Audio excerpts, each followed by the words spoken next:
2024 was a heck of a year for gun owners, so we are going to take this episode to sit back, reminisce, talk about the past, and look forward to the future. And other things. Sure. Because I have a shotgun and rifle that I use for, and 22 gauge that I use for ptarmigan, moose, and black bear. You're so dumb. You are really dumb. For real. You're listening to your weekly dose of BS, Ballistically Speaking. The Ballistically Speaking Podcast.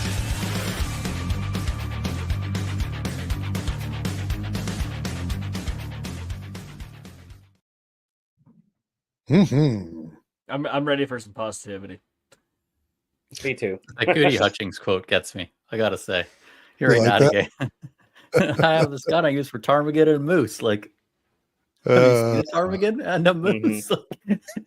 And black bear. You're gonna vaporize that bird completely, cease to exist. And also anybody who's using the same caliber for both is either seriously undergunning one or seriously overgunning one. Basically, yeah.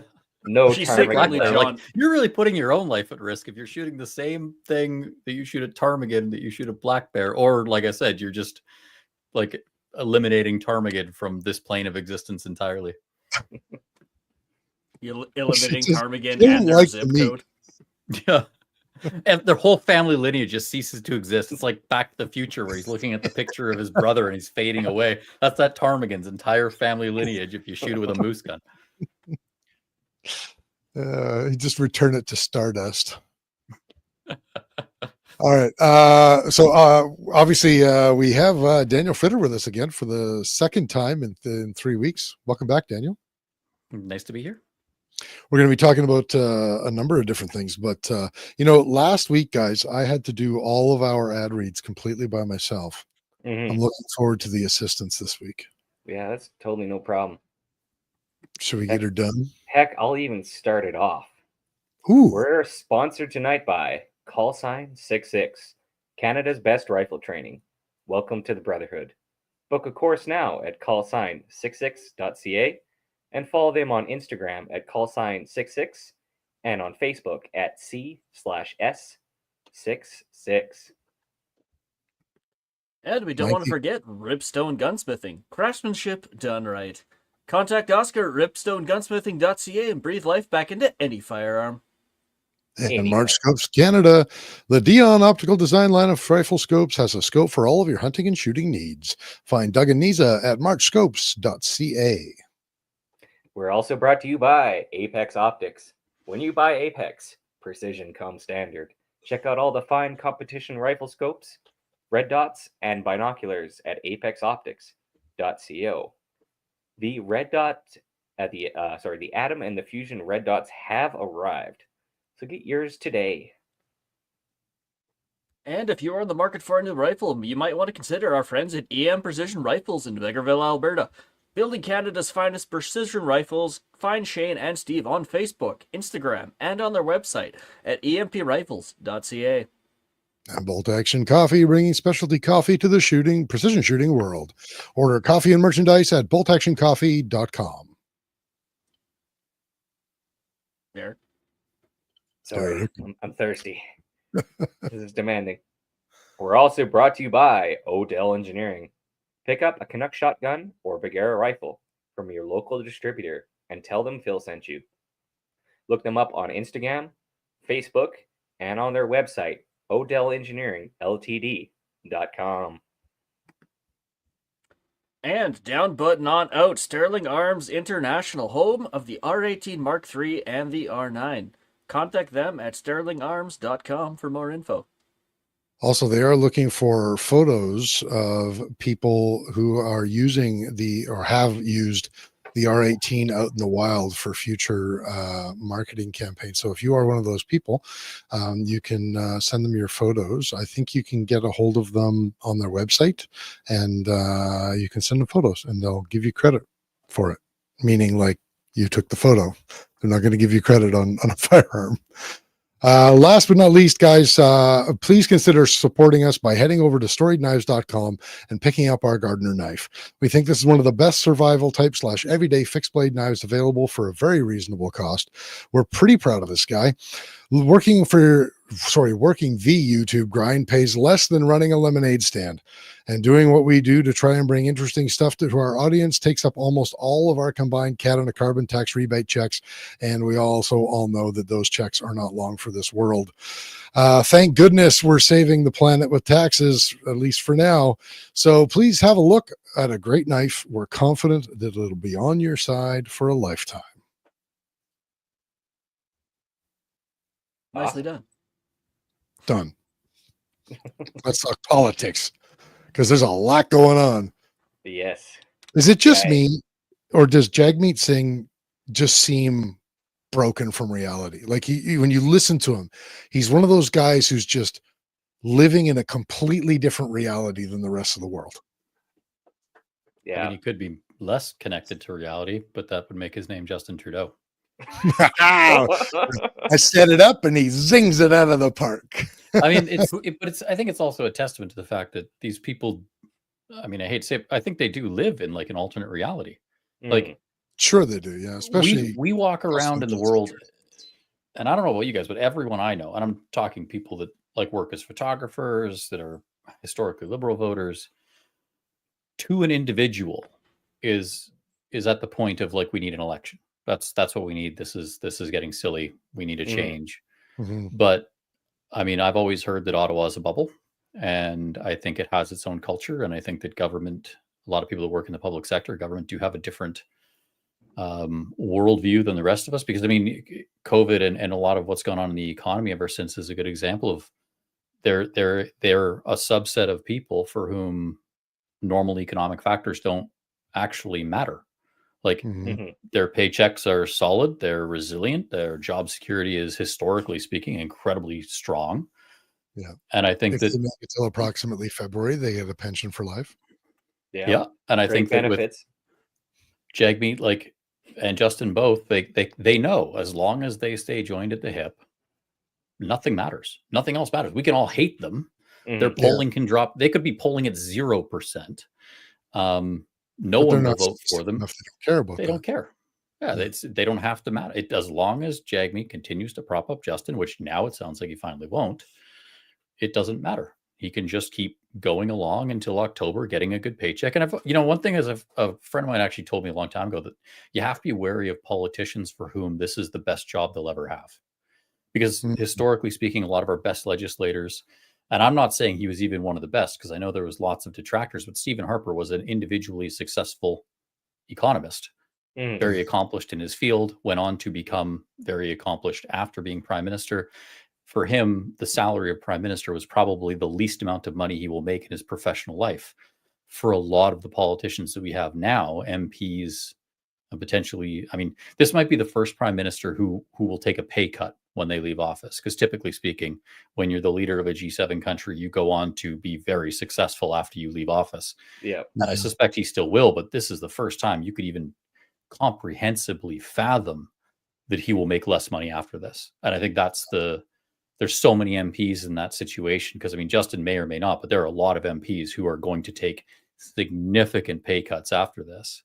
Do you think that's why he's maybe in some way, do you think that, or on some level, do you think maybe that's why he's hanging on so hard, because he failed in his UN bid, and he was hoping that would be basically, he's using the prime ministership as a launching pad to the UN, and that didn't work out?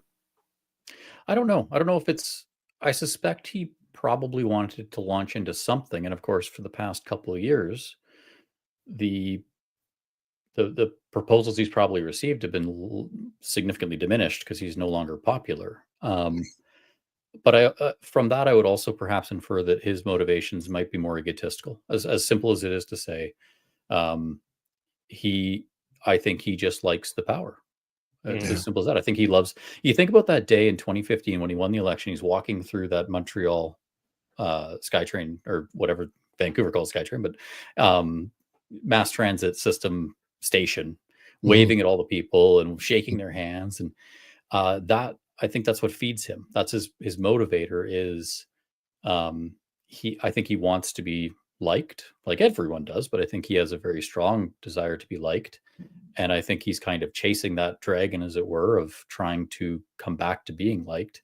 And I think he also really enjoys the accoutrement that come with the job, the first class hotels, the going to the Queen's wedding, singing inappropriate Aga songs Khan drunkenly Island. at the thing, the Aga Khan Island, the rubbing elbows with the rich and famous and important of the world, getting free tickets to a Taylor Swift concert, stuff like that. Like he Getting likes free the friendship trappings of bracelets at power, the Taylor Swift concert.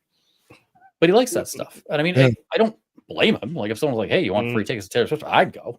But like, I think ultimately what's lacking is a level of respect for the fundamental role of you are the leader of a democracy, a country with people in it that rely on a solid, stable, and responsible government for the quality of life, medical care, education, appropriate tax codes, economy. Yeah. Like these things Safety, matter. security. And Jordan Peterson seems to think that he probably has a genuine, like, clinical narcissistic personality disorder.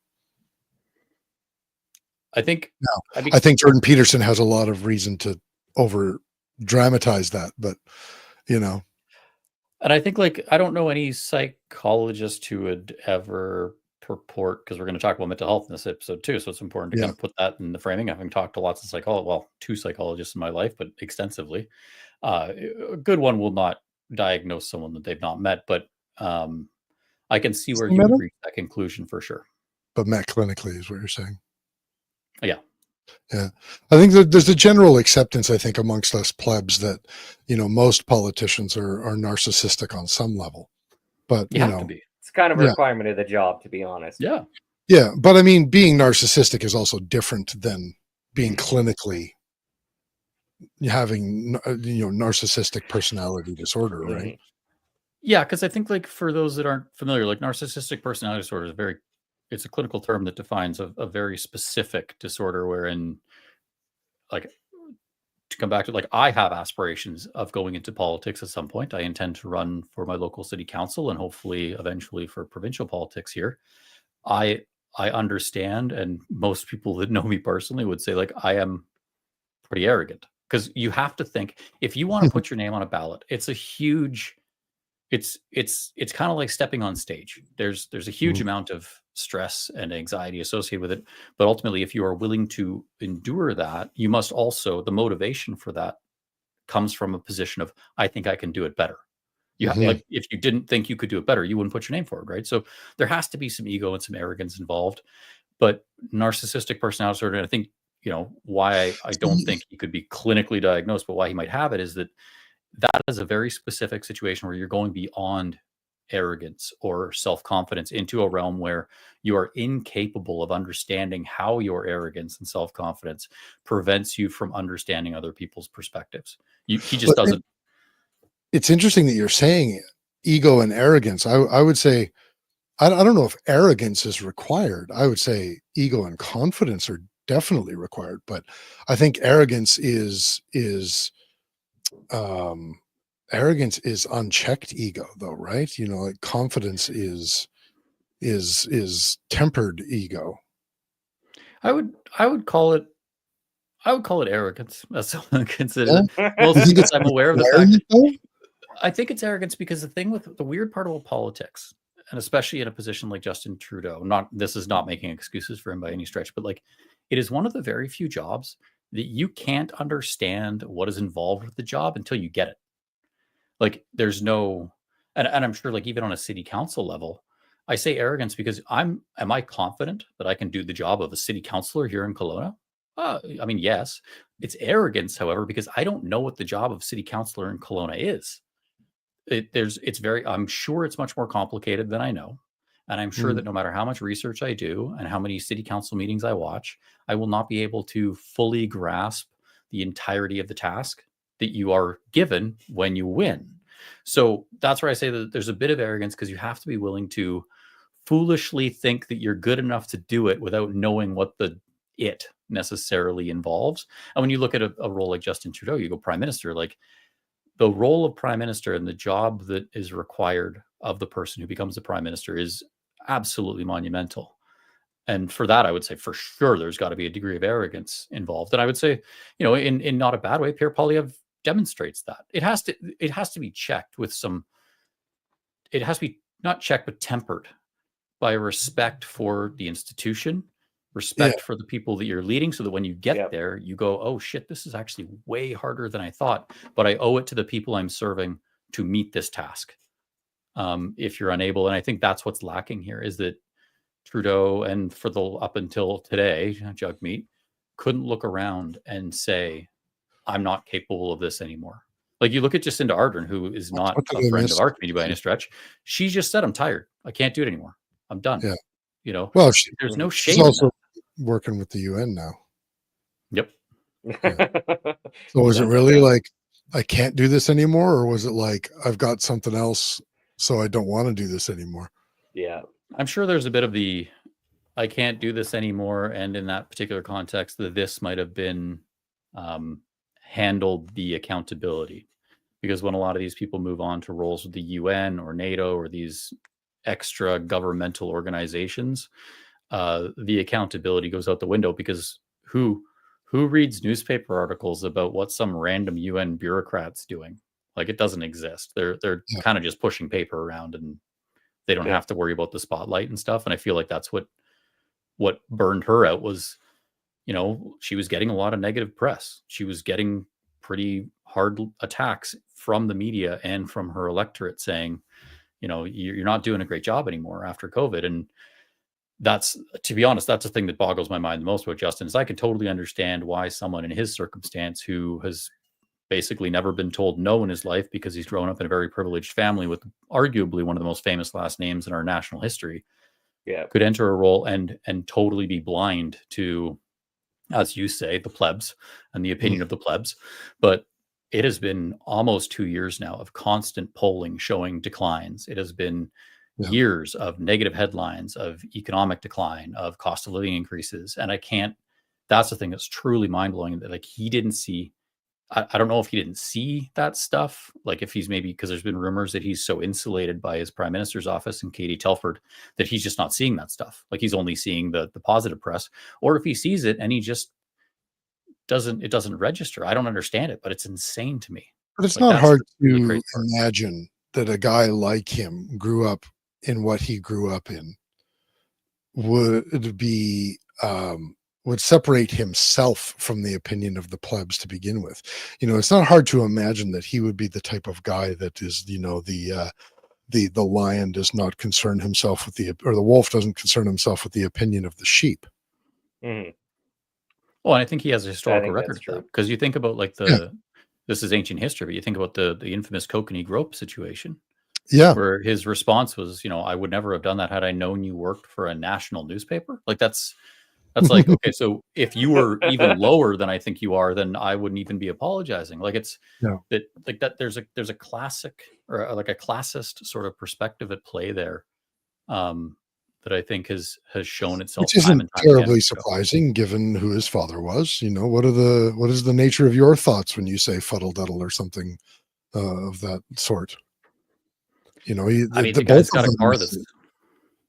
Go ahead. Like, he's been given. He's the classic silver spoon kid. Like, I hate to say it because it's so reductionist, but like, he's, his father gave him a car that's now worth over $1 million. His father gave him a watch that's worth more than most people's salaries. Like, but more than just the money, though. Trust funds. It's again, it's not. We don't know, but again, it's not hard to imagine.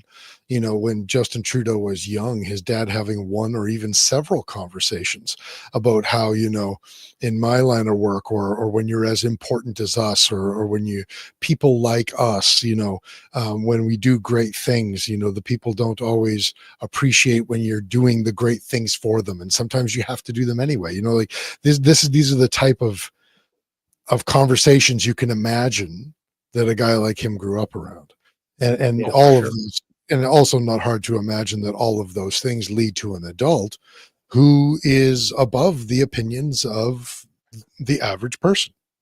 Mm-hmm. Because you expect that the average person, they're not, what is it? The starving dog doesn't appreciate it when you you know, approach it, or better analogy might be the lion doesn't appreciate it when you grab his paw to pull the thorn out. You know what I mean? But you're going to pull that thorn out because it's what the lion needs. Well, you know, and that's where the narcissism and the arrogance comes in, because I know what the lion needs. I mean, he's the child of the prime minister who told a media personality, "Just watch me."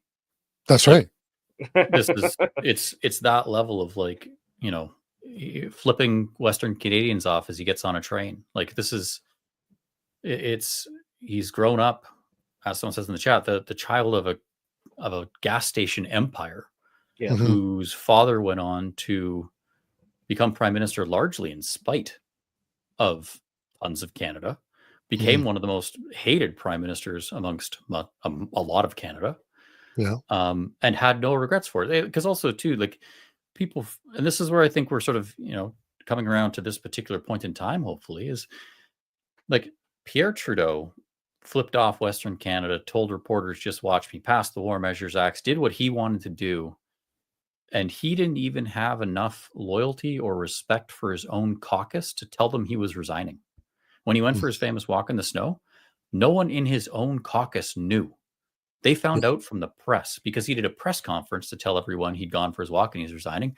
And that's when the people he'd worked with for years, who had propped him up, who had supported his prime ministership, found out he was leaving. And that's how they found out. And that's such a fundamentally, like imagine having that job, like I said, an immense role where you are relying on a massive staff and a caucus and cabinet ministers Mhm. to support you in forming government, and you care so little for these people. You think they are so far below you that when you're quitting and you're leaving them adrift, because that's what effectively he did, you Yeah. don't even care enough to tell them. Like, it is a shocking degree of selfishness. And that's where, I don't know if it's narcissistic personality or hereditary, but I mean, he seems to, it would not shock me in the least if Justin Trudeau does the exact same thing and we end up finding out from a bunch of caucus members, we had no idea he was resigning. Who knows? Like, I was going to get your guys' opinion on that. Like, for some reason, the last couple of days, I can't shake this feeling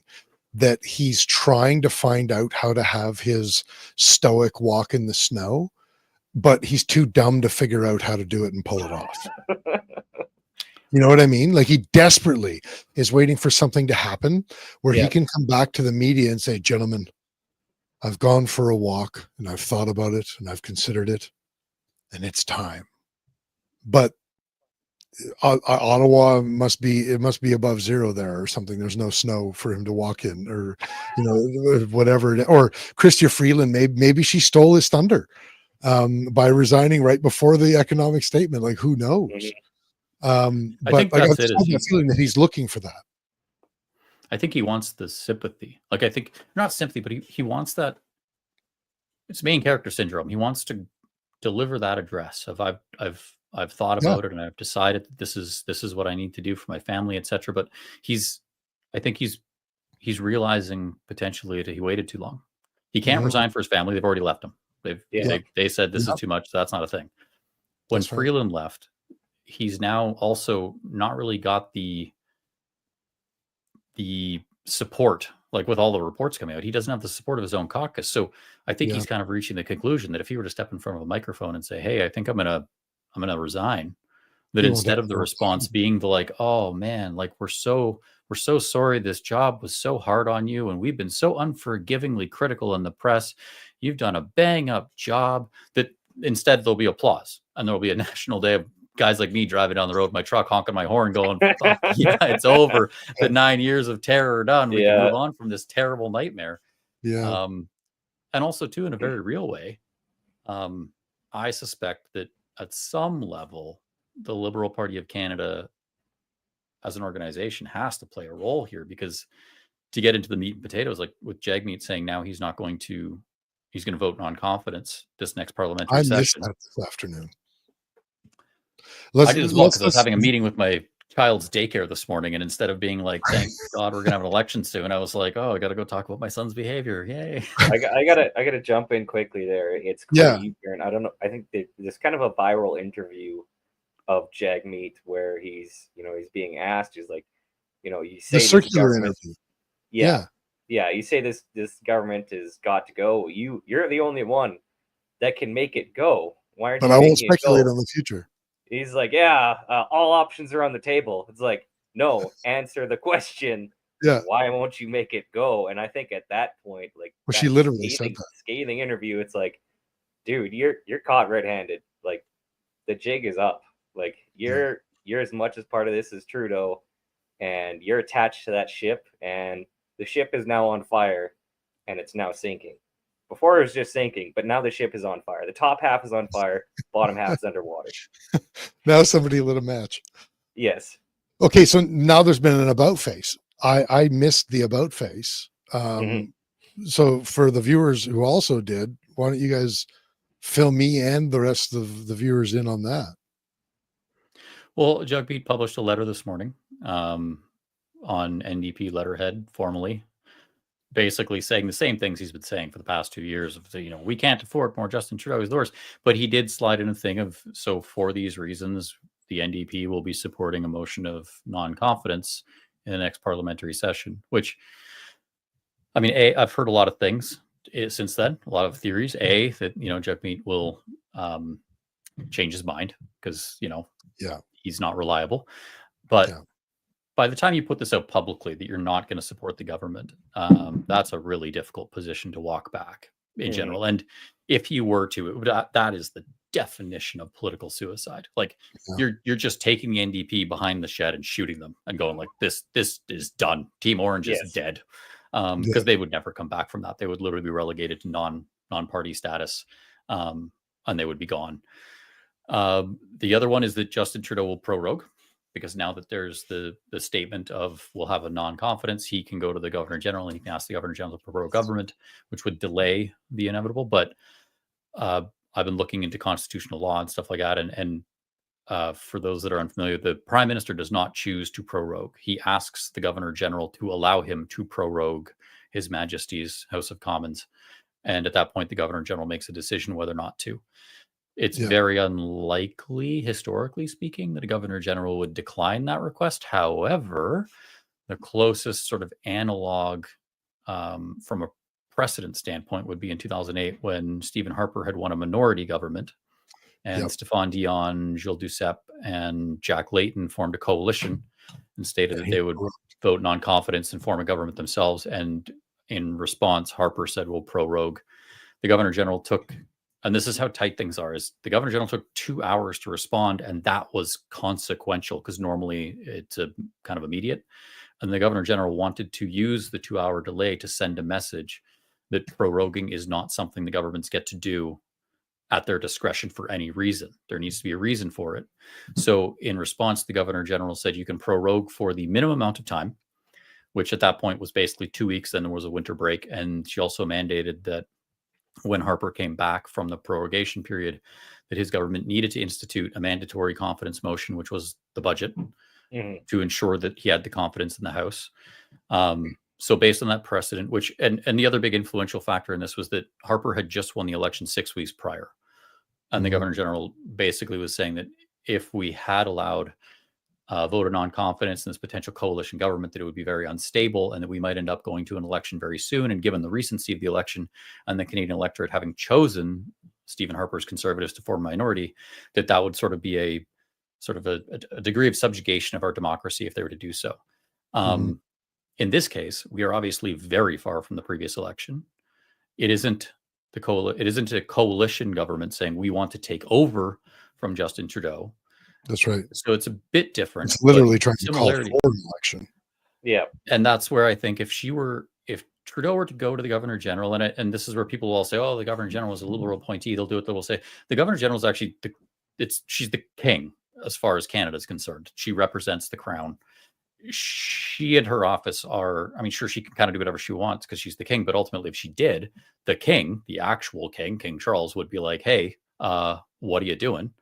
and that gets very, very messy, and that's all kinds of crisis that her office Shut would want up, to bring about. Charles. You're not in charge anymore. And then he would be You like, talk about McCain actually, like Yeah, everyone actually, in the military works for me.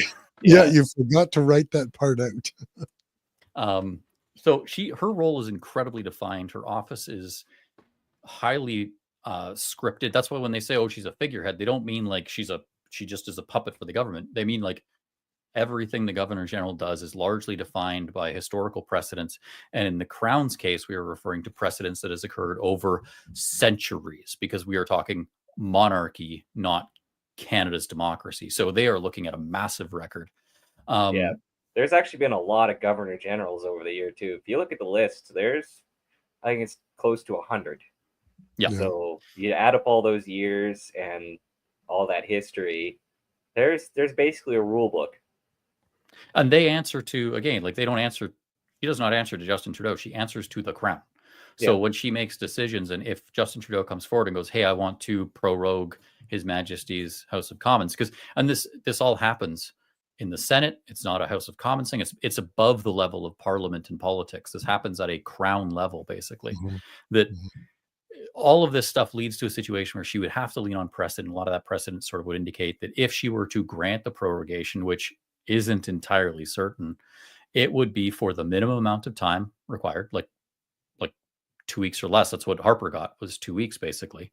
So it'd be for a very short period. And after a prorogation, typically it's not a mandatory, because this is super boring constitutional law, but like convention dictates that after a prorogation period, the government has to come back and give a speech from the throne that is delivered by the governor general in the Senate, and that in the House of Commons, the opposition parties are provided the opportunity to respond to the speech from the throne, and that the response to the address from the speech from the throne is typically allowed, and a confidence motion. However, that's not mandatory. That's convention. Hence why Michelle Jean, back in the Harper days, required a mandatory confidence motion by law. She bound the government by law to say, you must do a confidence motion. So if he was granted the prorogation, it would be very short. So short, they certainly wouldn't be able to have him resign and find a new leader. And when they came back, there would likely be a mandatory confidence motion, which would, you're basically looking at it and going, so you're just going to delay what would happen by 2 weeks instead of just letting it happen. I think if Justin Trudeau was smart, if I was a Liberal consultant, which I am not, but perhaps they'd be in a better place if I was, I'd be telling him to call the Governor General today or on Monday, because it's pretty late now in Eastern Standard Time, and she probably doesn't like to be woken up. And I would say, I'm asking you to dissolve Parliament, because if he lets Jagmeet carry forward a vote of non-confidence, that's going to be a really big campaigning point for the NDP. It'll allow them to put distance between themselves and the Liberal Party, which is what they really want. So I think that will be kind of a case of, potentially. I mean, someone's got to tell him this is the way it's got to go. It's got to happen this way. And I mean, I see the comment there about the Governor General giving up her stuff. She doesn't have to. It's a 5-year title, so she's in. She can keep her stuff. She can keep her dry cleaning and her trips and her parties. Yeah, the position is arm's length for a reason. She supersedes everyone in the government. Like, she could technically call up Justin Trudeau and say, I'm dissolving Parliament today. There's no precedent for it. She'd likely be hauled over the coals from the Crown, but like, she is the most powerful person in Canada. All of the power that Justin Trudeau has, all the power the government has, flows from the Governor General. That's what K5 in the comments is trying to get at as well. Technically speaking, everything you're saying is 100% correct. It's a holdover from really what has become kind of like a hybrid system, really, where we're part democracy, part monarchy, or constitutional monarchy. That's right. And so it's a matter of what is the what is proper procedure, and what are the technical powers versus what is the modern repercussions of trying to what's the word I'm looking for, wield those powers, use those powers. You know what I mean? Am I making any sense? I think, like, there's, as far as she's concerned, there's no repercussions because she's got the job for 5 years, and it takes a lot to get a governor general out, as we saw from. I'm talking about the theoretical things we were talking about, like, you know, she could call Justin tomorrow and say, I'm doing whatever the fuck I want to do, sort of thing. Well, for example, like Poilievre put out a letter today to expand on the politics stuff. Like Jagmeet said, he'll vote in the next parliamentary session, which people are correctly maligning as pretty vague. But like I said, once you put this out there publicly, it's pretty untenable to come back from the parliamentary break and say, like, well, I'll just keep on going I'll do this in February. And as people have pointed out, the mandatory minimum for an election period is 36 days. So if they come back on the 27th of January, Jagmeet's pension vests at the end of February, he would actually get his pension because the campaign period would last long enough that he'd get there. Another reason why Justin Trudeau might want to, if he's as narcissistic and egotistical as we think, could call the governor general this week, because then Jagmeet would not get his pension potentially. Current polling would indicate he wouldn't, which would be, for those that forget, he did this. Trudeau did this, I think, in 2020. The 2020 election was called there were within days of a bunch of his MPs that came in 2015, or maybe it was 2021 election, was called in such a way that like many of the class of 2015 that got on Trudeau's back and were carried into office, my MP being one of them, my former MP being one, were like weeks away from getting their pension vested. So it wouldn't be the first time he shivved a bunch of politicians out of that. And as taxpayers, I would be quite gratified to hear that. But I think Pierre Poilievre wrote a letter today asking the Governor General to reconvene an emergency session of Parliament so that they could have this non-confidence vote. But, you know, the Governor General does, again, this is technical and theoretical, does technically have the power to convene Parliament, just like she has the power to dissolve it and prorogue it. But Parliament has typically and historically reconvened at the behest of the Speaker. Usually MPs or a party or the government write to the Speaker of the House and say, we need to reconvene Parliament because we need to have a meeting about COVID funding or this or that, like we've seen recently. And then the Speaker goes, yeah, this is in the public interest, because the Speaker can reconvene Parliament if it's in the public interest. And if the government makes you wonder how a non-confidence vote is not in the public interest, though. I mean, if you ask the average Canadian, you know. Yeah, and I the get Speaker's also it's a liberal, not in the Speaker's interest. That's what I mean. It's not in the Speaker's interest because he's a liberal, and he'll probably lose his seat too. And that's where I think, like, I would love to find a way in which, and I mean, maybe Greg Fergus does have a spine. I don't know. He's always sitting in that chair with that big robe, and I've looked at it, felt like I just want the Speaker's robes, to be honest. But I haven't paid that much attention, but I haven't seen much of a spine. Colleagues. And I think he's colleagues. I don't know. Colleagues. Yeah. Colleagues. Pretty much. That's how not much of a spine on that guy. So I would not hold my breath that we're going to see Parliament come back early for this. Yeah. But I don't know if that's necessarily a bad thing, because I also wonder about what the effect will be on the polls of this, because now that we have Jagmeet officially trying to get distance from the Liberal Party in a very public manner. Yeah. You know, the Conservatives have been ticking up because of the Chrystia Freeland thing. The latest polls I've seen have them they're finally averaging on aggregators over 45%, which is insane. A pollster came out today with a poll showing support for the Conservatives at 48%. And I think they'll cap out around 50. They can't go. Surely they can't go to 55. That would be insane.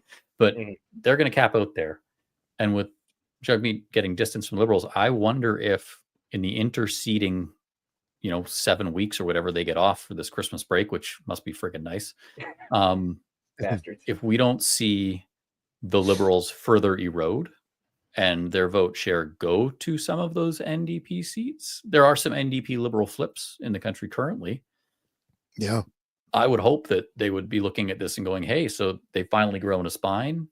I can support them. And also too, I think this opens people's eyes to looking past this election, because if I was an NDP voter, I would be looking at this and going, so what is like the meme of, so you're telling me there's a chance that we're not going to have this government anymore.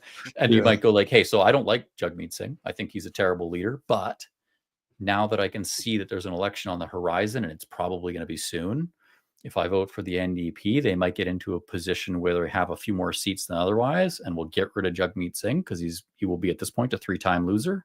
Yeah, we'll get a new leader, and maybe things will get better. That's what I'm really hoping for. One thing that, I mean, it seems pretty much a foregone conclusion that the next government will be conservative. So, okay, as a gun owner, great, grand, wonderful.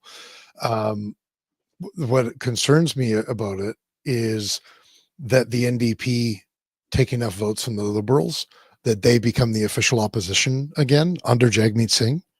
And that concerns me more because I think Trudeau loses the election. He's not the leader anymore. The Liberals will have a new leader. He's gone. Yeah. But if Jagmeet Singh becomes the official opposition, there's a chance that he would remain the party leader. So you're telling me there's a chance? So you're telling me there's just so many memes. There's so many memes. No. I share that Bloc opinion. is going to be our opposition. That's our next opposition. That would be okay. Don't get me terrifies started me for a different reason. Don't get me started on that. I think that it should be law in this country that for a party to be considered federal, they must field candidates in a minimum 50% of the provinces in this country. And I think it should probably be closer to 70%. I think that should be a law. I think that it is one of the biggest travesties of this country that a provincial party, there are 2 provincial parties in Quebec, and one of them gets to be treated federal. So anyway, okay, now you got me started on it. Let's get back onto Jagmeet. So Cool down, I Chris. think simmer down now. My ideal outcome is a conservative government with a majority, with a liberal official opposition, which will have a new liberal leader. A fragmented. Sure. Marginal. But I don't want the. I'll be perfectly honest with you. I don't want the Liberals to be like early 2000s fractured. You know what I mean? Conservatives aren't going to agree with me on this, but I think that a strong liberal opposition with a conservative government is a good thing for Canada. It's my personal opinion. I also think a strong conservative opposition with a liberal government is a good thing in this country. But regardless, my ideal outcome is that with the NDP once again relegated to 3rd place, their historic position, but with a new leader, and for the love of God, let's bring somebody back who's more like Jack Layton than like Jagmeet Singh. Yes. I'll be curious to see what happens, because I share your concerns about if Jagmeet wins the official opposition, he'll only ever have been the 2nd NDP leader to do so after Jack Layton. Jack Layton's been the only NDP leader to ever reside at Stornoway. So I think he would have a chance on a historical record, but I think that we're about to see the Liberal Party and the NDP both. The Liberal Party will be decimated to a degree that will shock them, because they have a lot of seats now and they're about to have almost none. And the NDP doesn't have a lot of seats, but they're about to have even less. And I think what they're going to lose on a party level, because where things get interesting is that, like, we're looking at this from a federal politics perspective, the caucuses, the 338 people in the House of Commons and that kind of thing. But within party politics, there's a whole different infrastructure of electoral riding associations and volunteers. And these are the people that go to conferences, party leadership, campaign stuff. Like when they have their annual meetings, these are the people that go.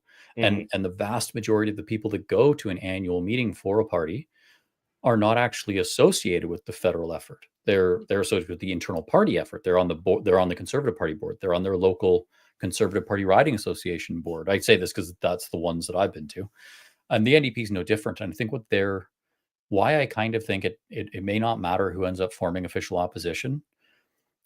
And I mean, I suspect it may actually be the Bloc, but I can say where things might be very interesting on that front. Not to make Chris angry again, but if we end up with a Bloc opposition, which seems likely, and a Liberal and an NDP party that are decimated federally, although the Bloc will form the official opposition, it will likely fall to the Liberals or the NDP to form sort of an informal opposition. Yeah. Because the Bloc's role in federal party politics is very unique in that they actually, in a super bizarre way, don't really care how many seats they have. They only care about wielding power for Quebec. So if they're the official opposition, they don't give a crap, because if they Yeah. can't pass legislation that is helpful to Quebec, they don't care. It's just their whole role is just Quebec advocacy. But I And think, sorry, go ahead, finish your thought. well, that's where I think you'll get the end when talking heads on the CBC and stuff are looking to do panels and looking for a more holistic and comprehensive federal overview for Canadian politics. They will still defer to an NDP or a liberal person for that perspective, because the understanding will be that although the bloc forms the official opposition and they'll have a leader that will be the official leader of the opposition, that their perspective will not reflect, for example, legislation that affects Alberta, Saskatchewan, BC, Ontario. It simply won't be a component to that. They'll just go, it's not our province, we don't care. Yeah. But why I'm saying that I think it won't really matter too much is I suspect that we will see both, even if Jagmeet were to form the official opposition, I suspect he would still get deposed as leader, because the seats that they stand to lose are predominantly the very few remaining rural seats they hold. And that rural caucus within the NDP is a hugely influential part. There's huge ties to traditional NDP parties, like the NDP party in Alberta and Saskatchewan, surprisingly. In Manitoba, the prairie provinces, the farmers, that's where our healthcare system came from, was NDP parties in the prairies.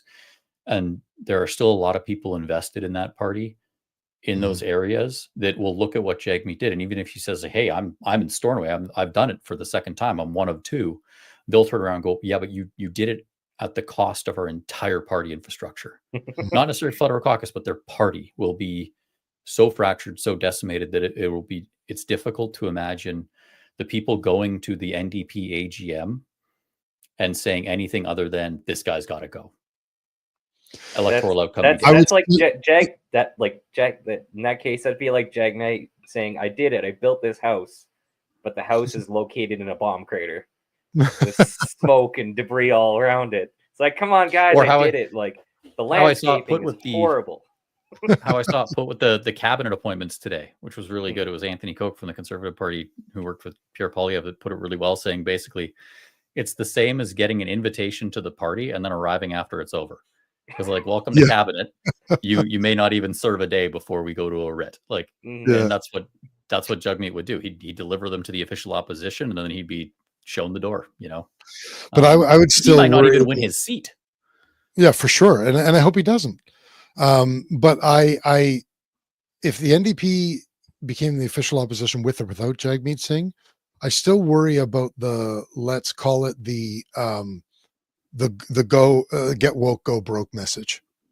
I think that I think political, like some things need to happen so that these parties get that message that there's nothing wrong with moderate left politics for the most part. At least I say that because I consider myself moderate left. So of course I think there's nothing wrong with moderate left politics. But I think that in this country, the message needs to get around to every level of politics that the far left garbage that we have seen for the last decade is done now. It's over. And I worry about that message if the NDP, who arguably has been further left than even Elizabeth May has for the last number of years, I worry that they wouldn't get that message as the official opposition. And we would just replace Jagmeet Singh with an equally, fanatical leftist. Not that I think Jagmeet Singh is actually a leftist. I actually don't think that he is. I think what he is a opportunist, a horrible human being who is a massive optimist. Yeah. Campaign I think that he's socialist. about as capitalist as they come. Fuck you, communist Chris. Love you, Jay. R. I was going to say, you know who else said there was nothing wrong with their political perspectives? The Nazis. Because everything has to go back. I think I agree. They say fascism was actually a leftist ideal. Oh God, let's not go down that debate. Jesus. I think what's needed is humility. Like going back to, because I don't really know what party I particularly belong to. I don't know if I belong to any. I mean, obviously with the gun stuff, I'm a bit of a single issue voter. But I think right now there's no humility amongst any of these parties, and I have that concern about the Conservatives right now. I mean, if Pierre Poilievre has delivered this massive mandate, which it looks like he's going to, let's just to keep it back on our particular stay in our lane with guns. If he's delivered this massive mandate, he has no obligation to fix the gun stuff because he doesn't need to.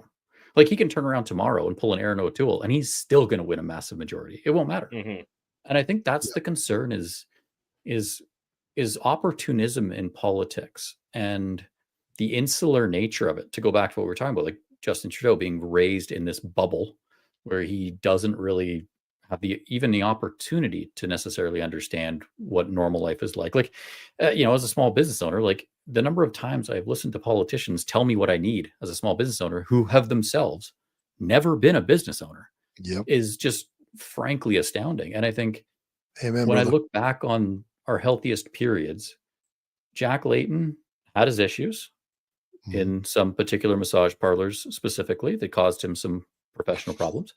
But that aside, let's forget about those little problems. Everyone forgets about those little problems. The history is kind, but there was a degree of humility, because I'll never forget when we were trying to get rid of the long gun registry when Harper had his second minority. Jack Layton said he wouldn't whip his caucus. Now, he did convince his caucus to vote in favor of the long gun registry, and that's within the realm of a leader to do. But he showed at least a modicum, or even if it's just lip service, he showed a modicum of respect for people that didn't agree with his perspective. And that's the thing that I really get to with politics, is I have the attitude that anyone that runs for politics, like I've said, it's a huge job. It's incredibly stressful. You're putting your name out there. You're putting your family's name out there. You're putting yourself out there to say, I think I can do it better.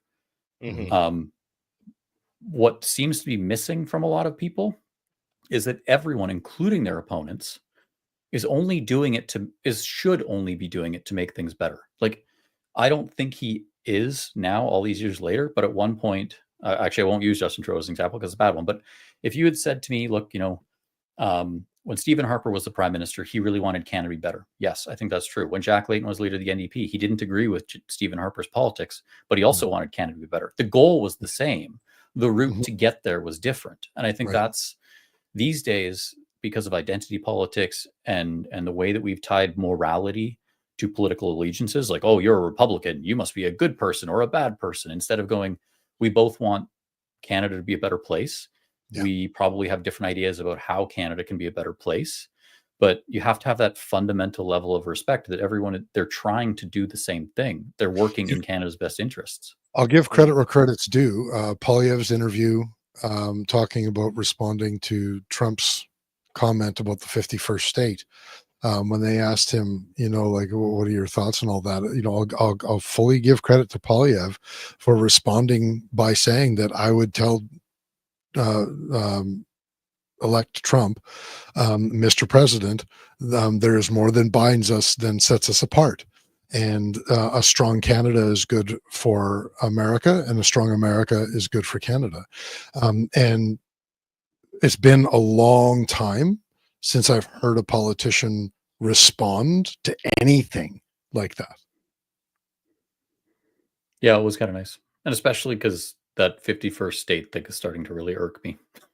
Oh, it's why he was being interviewed about it in the first place. I think it's fucking stupid. Like, everybody knows that Donald Trump says idiotic things on purpose. He's not dumb. Everyone thinks that he's dumb. Like you're being fooled. Donald Trump is not a dumb man. Donald Trump knows that when he says something outlandish, he gets everybody whipped up into a frenzy, and everybody worries, and everybody blah blah blah blah blah, and he sees everybody's cards.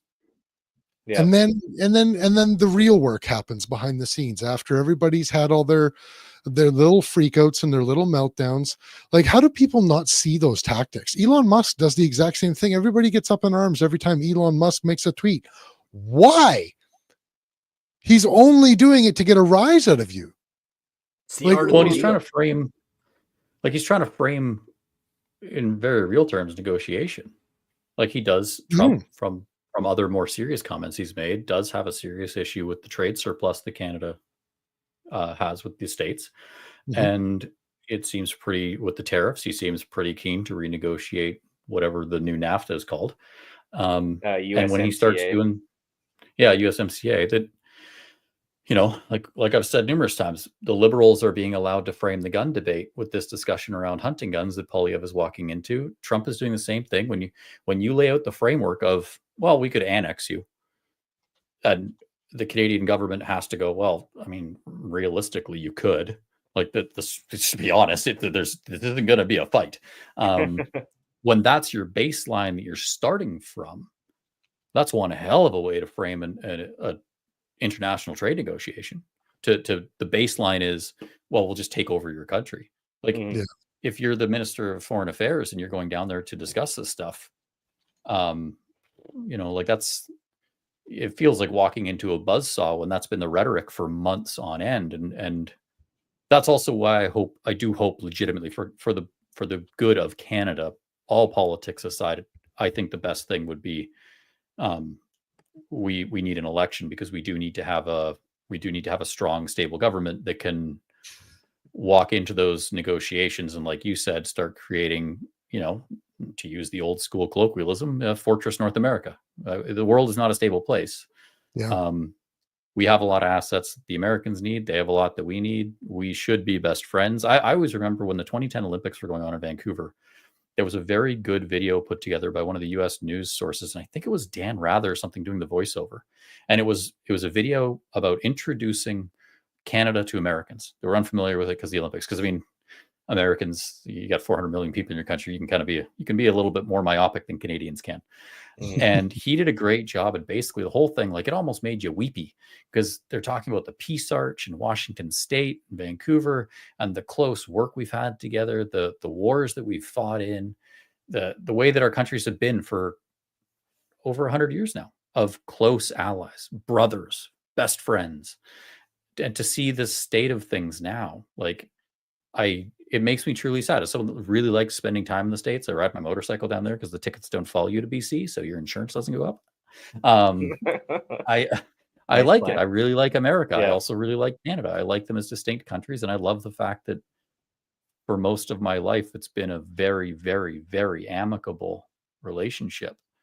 And it makes me really sad that we are where we are, and I really hope that we can get a new government that, can see that and not come at this from an adversarial nature, which, to be honest, I think Trudeau does, because I think it's as simple as the fact that I think Trudeau as a government, his government, views Donald Trump as an election opportunity, a campaign stop, that if they stand up to Trump, they'll get some votes in downtown Ontario, where, like, yeah, but at what cost, and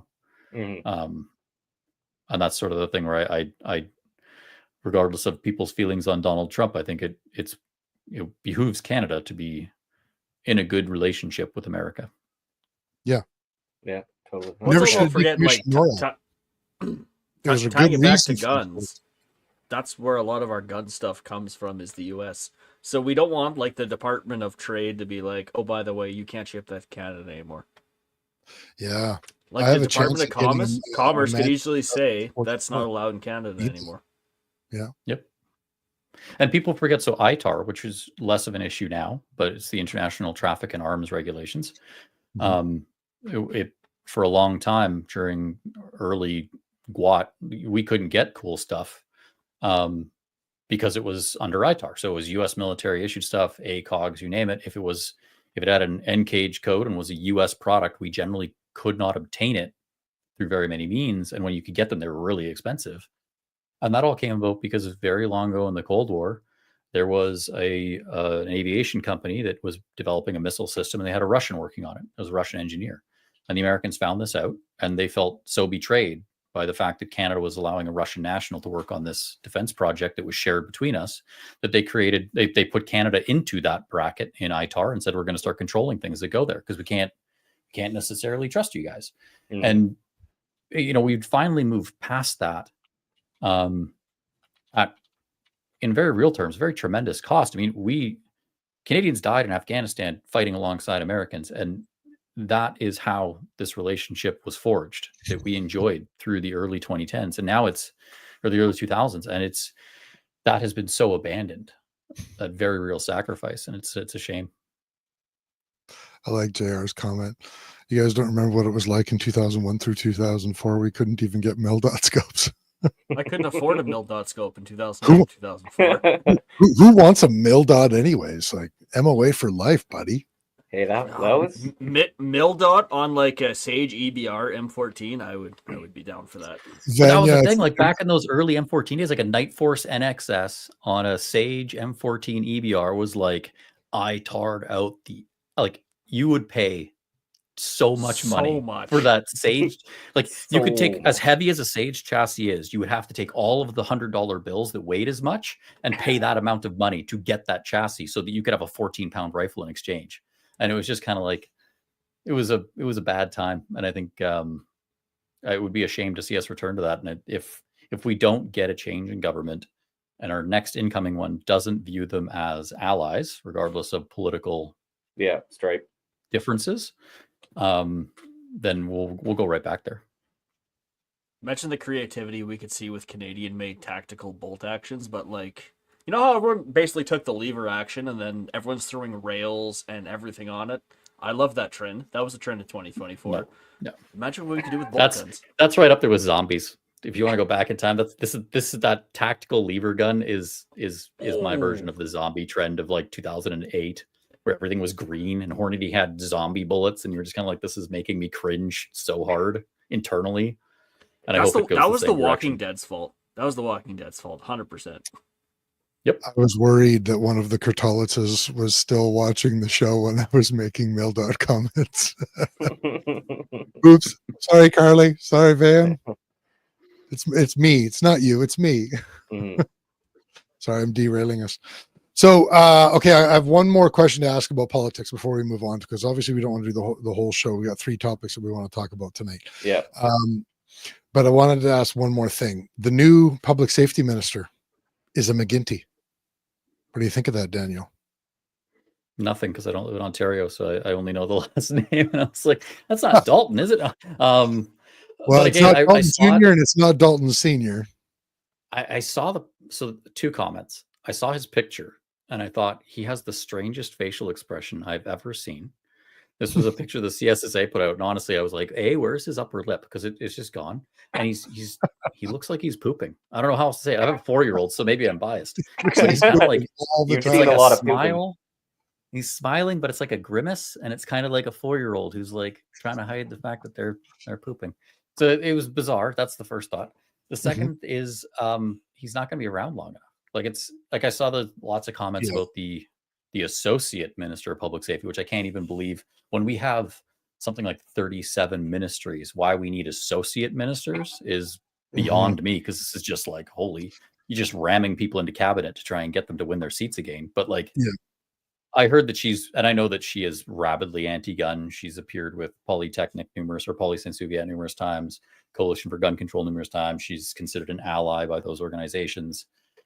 So is McGinty. One of the but I don't think he's appeared as much with them, because the lady from Quebec is.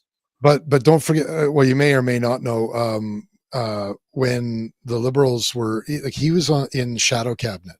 I forget what year it was, 2011 or something, maybe like shortly, whatever. But he was the shadow minister for natural resources, and they were talking about oil, and he called all of the Western MPs shills, specifically the Alberta ones, called them shills, said they should go back to Alberta. And he got in a lot of hot water for that, and actually ended up stepping down as the natural resources minister for that. So he's quite cosmopolitan, which means, I would just say it sounds like an Ontario guy. Well, fair enough. Yeah. You're from the center of the universe. You know, everyone else is just backwards. But Phil O'Dell is from Ontario, and he's the coolest guy true. I know, next to me. Yeah, Phil's pretty cool. And Daniel, exception, not the rule. Yeah. But he doesn't live also too. Worth pointing out, Phil does not live in Toronto, so that counts. Close enough. I think he's Toronto, a little bit west of it, takes over that within a 7.5 hour drive. I think Toronto considers that all the GTA now. But it's one of those situations where if you ask people from Toronto, they'd be like, yeah, Puslinch is definitely part of Toronto. And then you ask people from Puslinch, they're like, no, we're not part of Toronto. And they're rabidly anti, like, they will fight you if you say that they're from Toronto. Like, Phil will fight you if you're like, hey, Phil, you live in Toronto. He's No, not from Ottawa, Toronto. He's from Ottawa. Yeah. Yeah. His whole Which is family even has worse. always been like Ottawa South. Like Yeah, I think that's their whole family history. I agree with JR. Like, it doesn't, they're just going to fall. Like, with what Jugmeat said in the letter, he can't afford to delay it. The prorogue period would be extremely short if they were allowed it. They couldn't pass from my research, they wouldn't be able to pass an OIC if they prorogued, because from the research I've done today, which I'm not a constitutional lawyer, but I did stay at a Holiday Inn Express last night. Did not actually, I stayed at home. But all the committees cease to exist if they prorogue. And in order for an OIC to pass, the governor and council, i.e. the minister, has to pass it off to get approval from the Treasury Board. And the Treasury Board is technically a cabinet committee. So I think that committee would cease to exist. And it's also kind of comical that when you go through the Treasury Board members, Chrystia Freeland is still on there. She isn't, because she's not a cabinet member anymore, but she's still on the list. So it's all kind of stopped. So whatever he wants to be as public safety minister, and looking down the list, because I was looking at all of the ministers and I was like, man, there's a lot of, he kicked out a couple, Frankie Bubbles or Francois Champagne, and Anita and Anne are both kicked out, which I haven't heard anyone call him Frankie Bubbles before. That's great. Champagne, Frankie. Sounds like an idiot Italian mobster. Which Frankie is Bubbles, maybe like a Quebec, a little Quebec mobster is. Yeah. He turfed them, which I think is interesting, and he seems to have just filled the cabinet mostly with people who are in potential swing ridings, and it just looks like a propping up of vote. Like, because if your MP becomes the minister of something, their name recognition becomes much higher. They're in the news much more, etc. Yeah. But that also becomes kind of nullified if the news is the government is failing. Like, if they fall, Jugmeat introduces this thing soon, they won't even have a chance to be in the news. The Minister of Public Safety won't have a chance to do anything.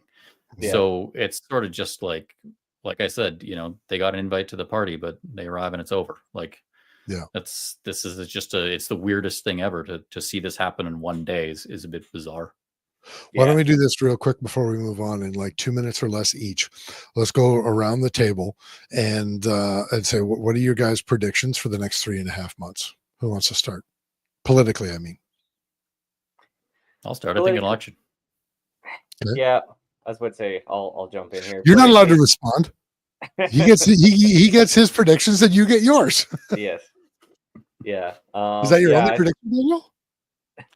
No. I mean, I could go into more where I think, for example, I don't think Justin Trudeau will resign.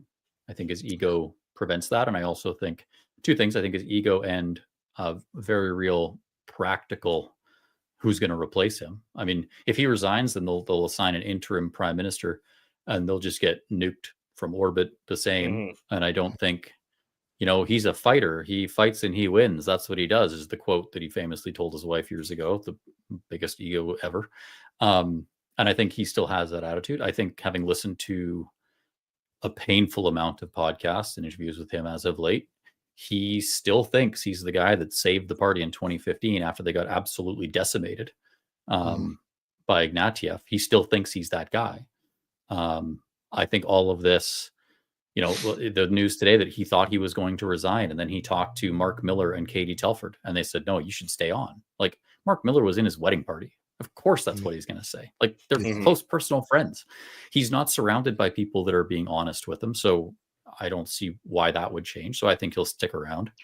I think that they'll come back on January 27th when the winter break is over. And I think that there will be some mechanism by which a motion will be brought forward by the opposition on an opposition day, or a motion carried forward by the government will have a confidence motion applied to it, because it doesn't need to be an opposition motion that is just straight confidence. The government can say, we're going to put a motion forward that says all rabbits have to be called Pinky from now on. And the opposition, if they have a majority, can rise up and say, well, we actually want to make that a confidence motion. And it becomes one. Yeah. So I think at the first opportunity, they'll do it. Then I think Justin Trudeau and Jagmeet Singh will both be deposed by their governments, not within the next 3 months, because it'll take a little bit longer. Maybe Justin within the first 3 months. I think they'll be shown the You're only door. supposed to take I 2 think, minutes for your prediction. and then I think Time's up. that's about it. Yeah, that's where I think it'll probably end. Okay. Derek, what's your Okay. predictions? Yeah, my prediction, pretty close to Daniel. I think essentially we're going to come back.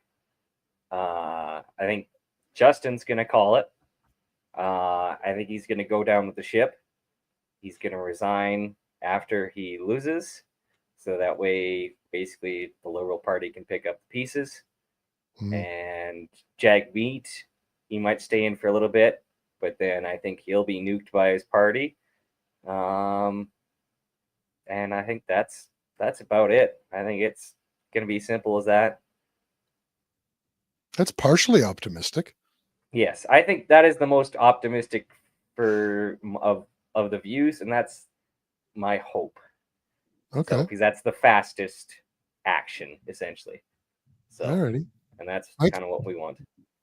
Like, I think after break, they're going to take all of the firearm stuff they wanted to do in February, bump it up to January, ban the SKS, ban 10-round magazines, just to try to get a couple more votes out of urban centers.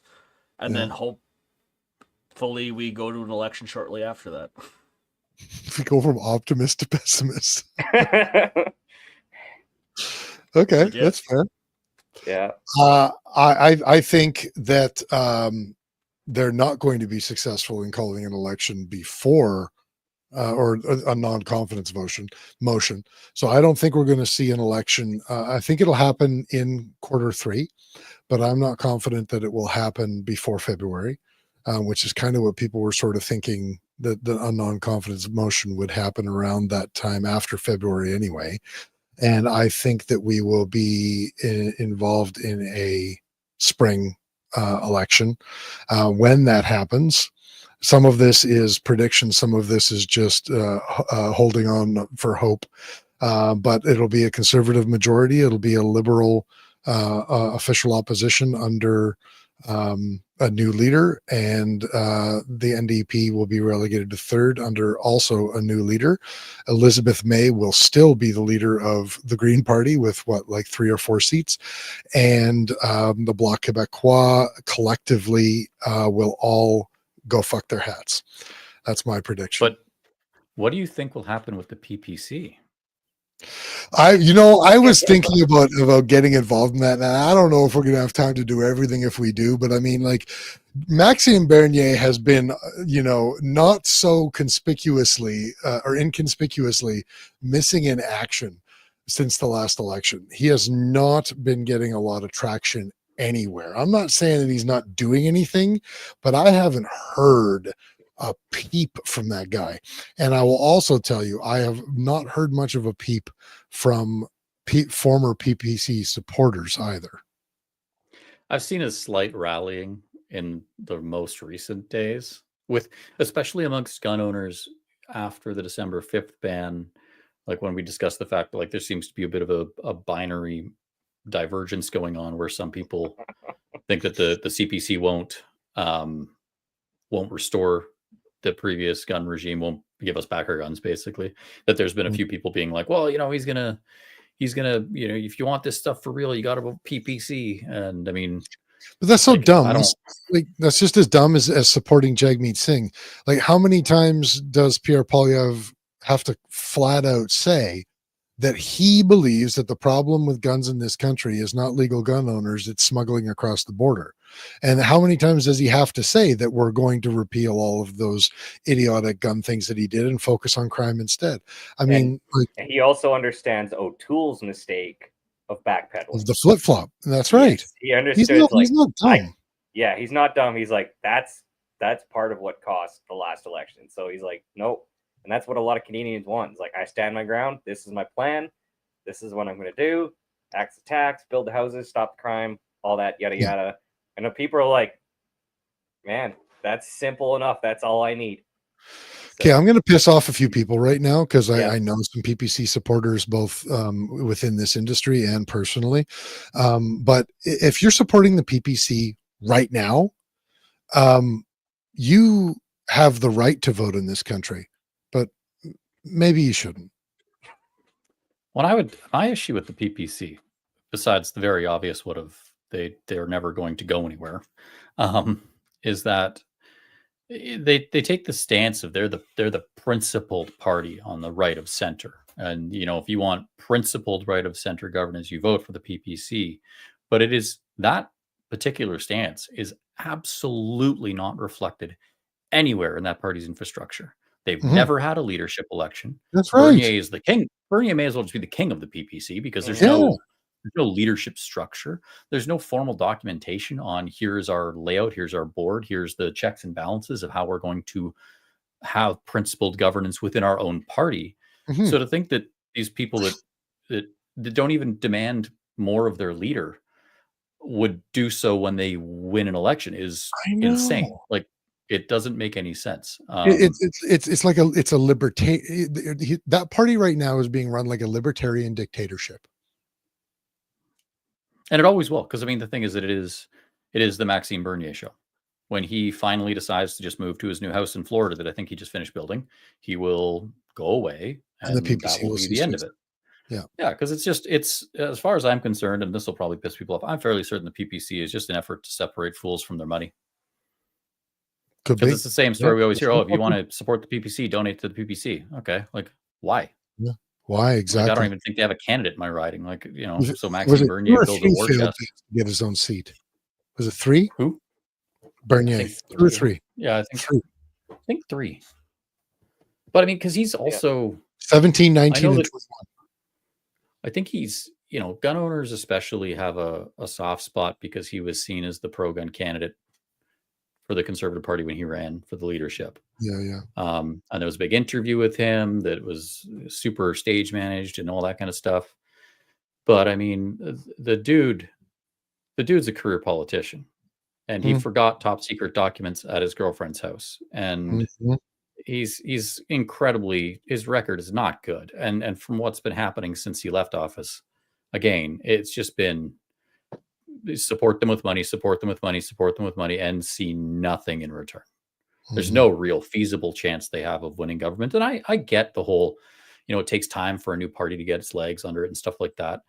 But there's no structure. There's no order. There's no checks. There's no balances that would indicate they're growing. It's just stayed stagnant. This sort of, they call it grassroots, which at this point we can just say is unprofessionalism, because you only get to be grassroots for a little while.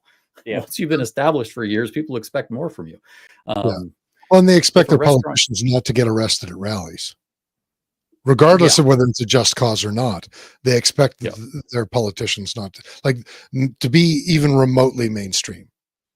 I mean, that was what, Elizabeth May took massive hits to her reputation when she was doing things like that. And she lost the leadership of that party for a while. Yeah. And I think that's one thing I was also going to say is actually, like, rambling on about random politics stuff, is I wonder, like, you joke about Elizabeth May will still be the leader of the Green Party because it's basically the party of Elizabeth May. It's the same thing as Bernier's PPC. She has wrapped that party around her entire finger. At least they voted for her, though. Yes, but at least they kicked her out for a while. I wonder where the Green Party would be. What's, from a political perspective, the most fascinating thing that's occurred in the last 2 years in Canada has been the utter collapse of both progressive parties, the Liberals and the NDP. Because typically what we would see is when Jack Layton won the opposition, it was because a very weak Liberal Party caused progressive voters to move to the NDP because they're close enough to center, they're ideological competitors, so they should be shifting votes between each other. That's not happening this time, and that's actually quite surprising to anyone that's watched Canadian politics for a long time. And I can't help but wonder, with, like, Annemie Paul was, in my opinion, I thought she was an excellent leader for the Green Party. Green parties globally have seen a tremendous growth in vote share in other countries. I think Elizabeth May is the reason they don't hear, and I can't help but kind of wonder if Annemie Paul was on the docket. She's pro-gun, pro-climate, pro a lot of things that I think a lot of people are.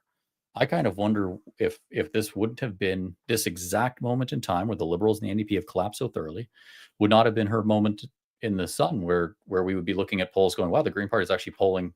Maybe we'd be talking about a Green Party opposition, or potentially a Green Party rising to second or third, under a potential bloc opposition. I think it's. I actually do disagree with you. Weird to think. How come? Anime Paul, to me, there are a lot of very contentious social issues that she was on a very specific side of, that I don't think that enough people actually do support. Like what? Because I didn't follow all of it. We're starting to get really into the weeds here, but True. I mean, I was about to say, one of the I'm gonna hold on a second. We're 120 in. okay. Give me Can we 1 flip the minute. switch? Give me 60 seconds. Give me 60 seconds. seconds. Go. Okay. The one example I'm going to give you, and I hate to do it in 60 seconds because it is a major issue that is very nuanced, and I can't get into any nuance in 60 seconds.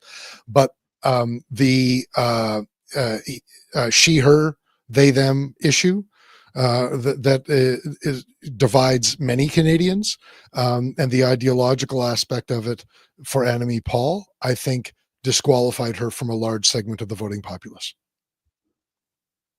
There. And I'm not saying whether I agree with it or whether I don't agree with it. I'm just saying that issue It's alone. a risk. Yeah, I think that issue disqualified her as much from a large portion of the voting populace as what's her name that ran for the Conservatives, the lawyer. Everybody said, "Oh, let's get a woman of color in the leadership, and she'll win for sure." What the heck's her name again? She didn't even have her own seat. Leslyn Lewis. Yeah. I think Anime Paul disqualifies herself on that issue just as much as Leslyn Lewis disqualified herself on the abortion issue. All right. Ding, ding, ding, ding, ding, ding. Your time is up. Politics time is up. There we Get go. a stopwatch. Let's flip the switch. Was that exactly 60 seconds? No, that was a little bit over 60 seconds. Oh, I thought it was so Yeah. awesome for a We second. just need like a little. You were section close. on I think the you were like side, 10 seconds over. rant countdown. Damn. Next time. Anyways, Okay. our next topic we want to cover is mental health. Yeah. So, Where to begin? Yeah, the question is, how do we segue into this now? I mean, well, how about let's start with Daniel, if you know where to start, you can. Otherwise, I'm comfortable. Well, I mean, I've talked about it before, and I think this came up because I broached it in the previous one of like I have we talked about it anxiety, after the show. PTSD, stuff like that, and caused me some setbacks for sure, especially as of late. Because if you have anxiety and the government keeps destroying your industry and by extension your company, it's not going to help you be less anxious. That's for sure. And I know it's been quite interesting actually being more candid about it because it's something that I try and bring up frequently because I've, like, for example, when I first discussed it, I actually had a guy email me and tell me like, you shouldn't be talking about this because the RCMP are going to come take your guns. And I was like, that's not true. Like I've talked to CFOs, I've talked to RCMP, I've talked to my psychologist, I've talked to various people about it, and it's absolutely patently untrue that if you talk to a psychologist and you say, hey, I'm having some trouble, that it's an automatic, they're coming for your guns. That's not the case. And I want to settle people's minds on that front because I know as a dude who talks to a lot of dudes, a lot of guys, it's an uncomfortable subject for a lot of men. And it's especially something that a lot of men don't necessarily think they have a problem with when a lot of times they do. And it's only once you sort of evaluate the symptoms and run through some of the stuff where they go, hey, yeah, like that sounds like me. And you kind of go, well, then you might actually be like, you might have a problem. You might be depressed. You might be anxious. You might have these things. So I've been trying to kind of publicize it and normalize the conversations. Because even within the industry, for example, like I have such vivid memories of SHOT Show, I guess would be 2021, which would be the first one after the AR-15 ban. Also the one right before COVID, because I remember getting off the plane at YVR and being like, the baggage claims. And they're like, there's this plane landing from Shanghai. And I was like, I'm going to go really far away from that one. But well, that was the one where we still had to wear masks at SHOT Show, but most people just wore them around their necks. Yeah. I think that would have been the following year because this was when it first, this was the 2021. I think it was 22 because 21 there wasn't mask mandates because January of 21. I think the actual like kickoff for COVID was like March or May or something. Yeah. Yeah. It's also too. I always forget the SHOT Show because it happens in January. It's always like SHOT 2021, but it still feels like 2020 when you're there because it's like the third week of January, right? Yeah, you're right. And having gone there, what was interesting is, like if guys are kind of wondering about this stuff, like within the industry, it's pretty accepted. Like, I was walking around talking to guys, and there was lots of guys that were, after the AR-15 ban, we were all very worried about the health of the industry, the state of our businesses and whatnot. And like, going and talking to people about it and hearing them say like, yeah, like, I'm not sleeping. I noticed I've been drinking too much. Like, these guys admitting that they have unhealthy symptoms from what's been going on around them, was really refreshing. And I started thinking about this more because I've been pretty open about it for a long time. I was first diagnosed with anxiety probably 20 years ago when I was much younger. And I think it was transformative. It opened my eyes to some things in my life and some things about myself and how I handle them that have been tremendously beneficial. So, for example, now with, when I was 20, it was easier. I was living at home, so a lot less stress. Now I've got 2 kids, people that rely on me. So having the knowledge and self-awareness of what's going on in my head and how that impacts the way I act and what I might do, or the way that my perception, my worldview is, it has been tremendously beneficial to giving me the skill set and like I said, just the self-awareness. Because as I always say, the first step in solving a problem is acknowledging you have one. So sitting occasionally, like I'm in my office right now, sometimes I'll be sitting here and I'll go like, I'm feeling super overwhelmed. I get basically, like, for me, for example, when I get extremely anxious, which has been happening quite a lot the past couple of years, I just lock up. I can't answer the phone. I can't respond to emails. Everything feels incredibly, it's everything. Basically, for those that don't know, basically when you get severe anxiety like that, everything becomes a fight or flight response. Fight, flight, freeze is what you get. Everything. Like, an email will come in saying, do you want to borrow this gun for review? The response triggers a fight, flight, freeze for me, where I just go like, I don't know. Should I? Is it a good idea? I don't like, and I just lock up completely and I shut down. Recognizing that it is anxiety, that it is an illness, it's a problem. Talking to my doctor, talking to my psychologist, doing the things that I'm told to do, go for a walk, be physically active, get better sleep, in some cases take medication, has been like utterly transformative. Otherwise, I think I would probably be sitting here and be in a much, much worse place, in a much worse headspace. And 2, I mean, it's not something that we like to admit, because this is the thing that will get your guns taken away, is if you are suicidal, if you're thinking of self-harm, that is why they take your guns. That is the thing, because they don't want you to hurt yourself. And I don't think as gun owners, we should even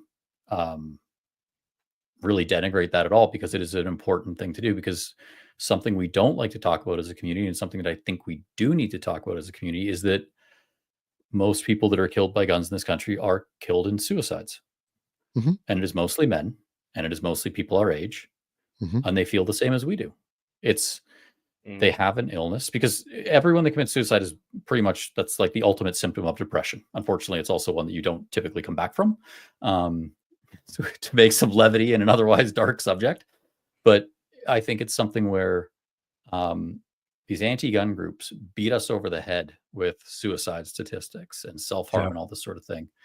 And I think as a community, we're doing ourselves a disservice, both as advocates for firearms and firearms owners, but also as human beings and other gun owners who, you meet these people at the range. Like, it's important, so I think to address this stuff and make it more publicized would be really important. Yeah, I agree with you. And you said a couple of things that I think that are maybe worth focusing on here. Number one, Polyev and other anti-gun groups beating gun owners over the head with suicide statistics. And I think in no small part that plays a part in this belief of like, don't talk about it, your guns are going to get taken away.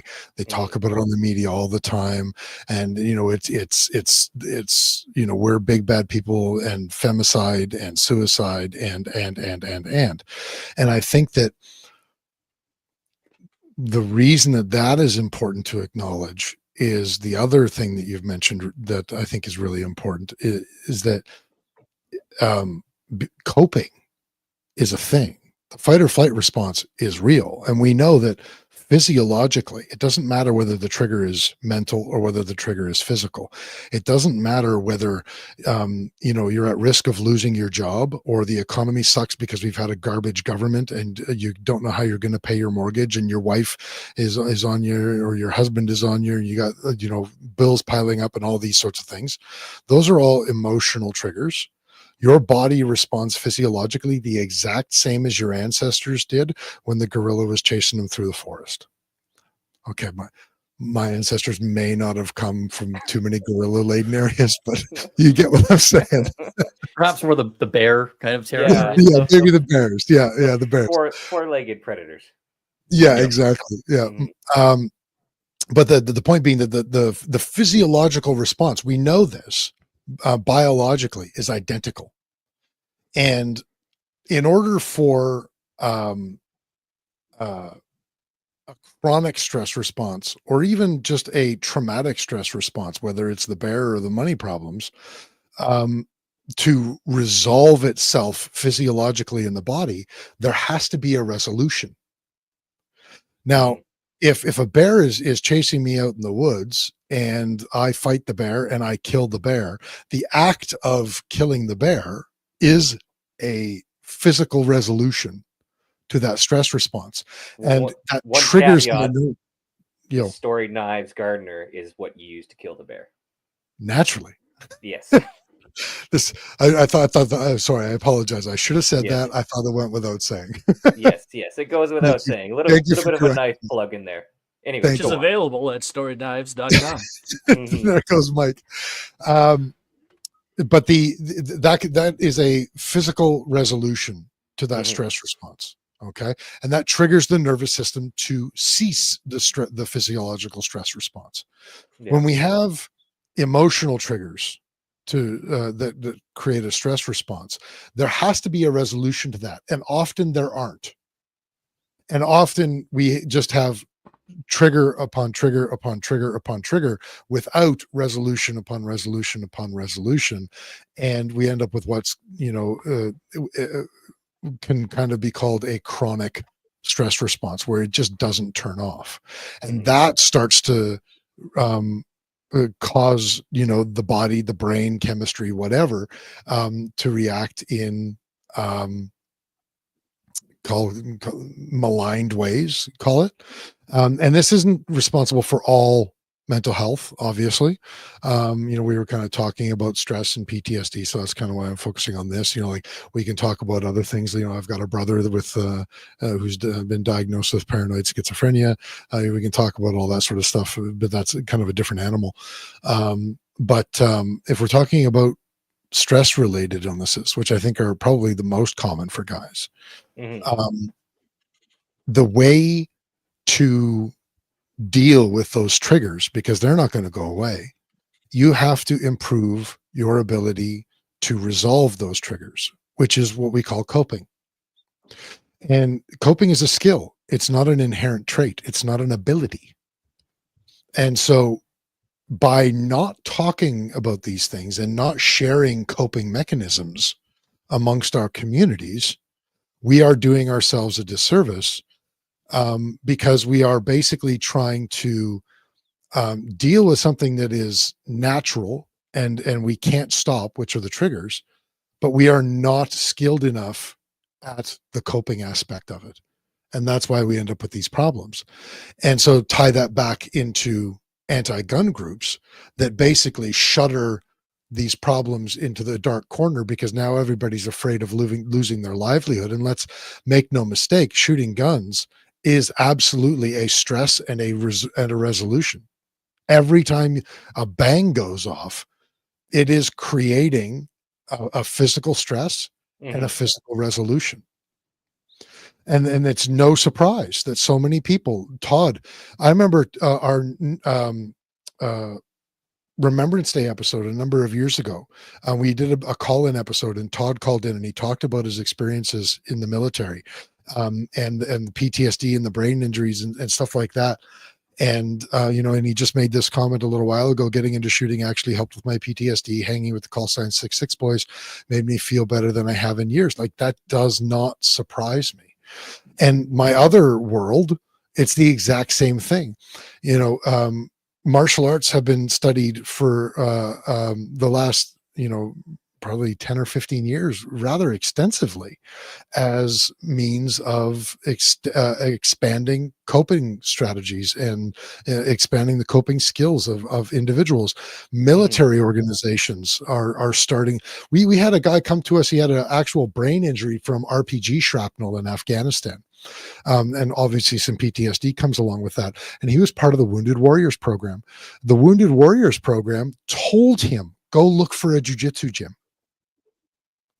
Because we're starting to understand that the relationship between practicing murder, tongue in cheek, as a stress resolution, and also a means of improving coping skills.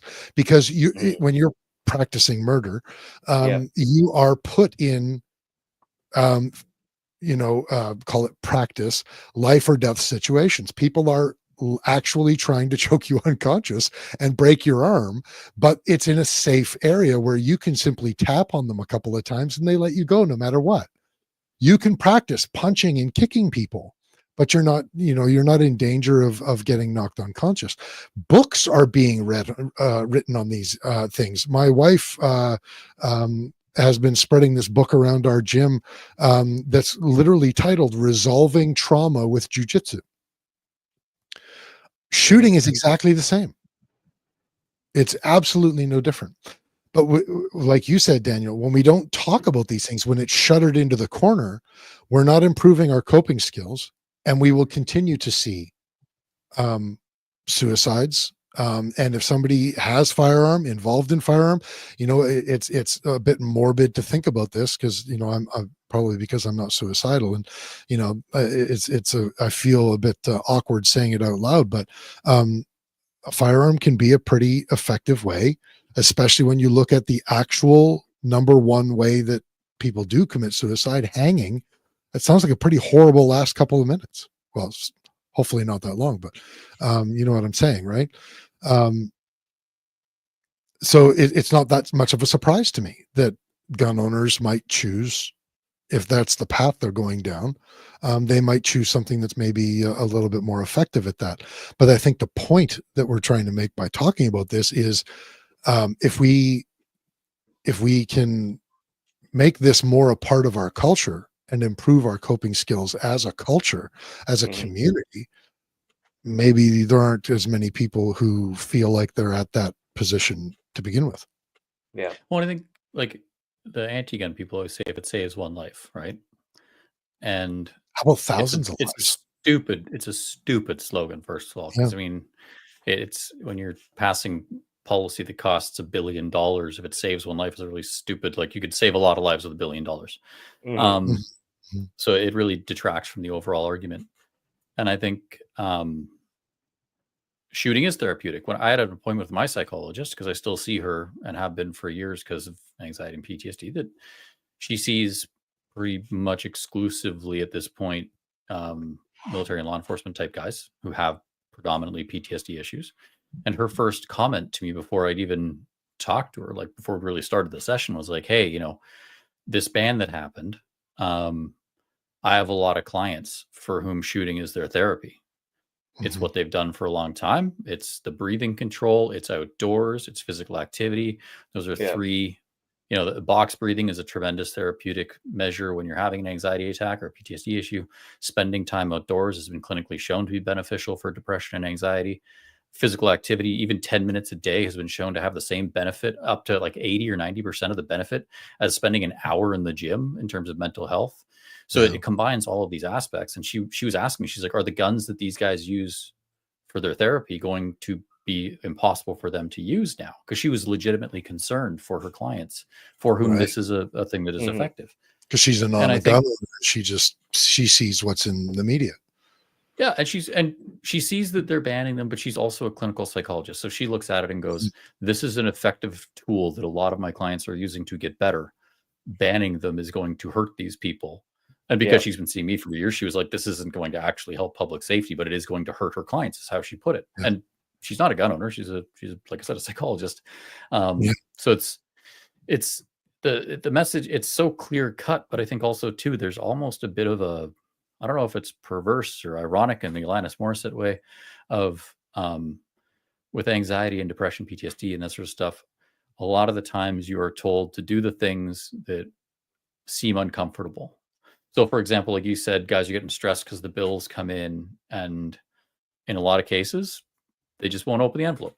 The bill goes flying onto a table and they say, I'll look at that later, because they know it's going to stress them out. They don't want to look at it, when in reality, and their anxiety level goes up. That chronic response is elevated and extended because of their response to that. Whereas if they were to open it, see it, pay it, it would suck and it'd be a momentary stress. But as you said, there would be a resolution provided that would allow them to move past it.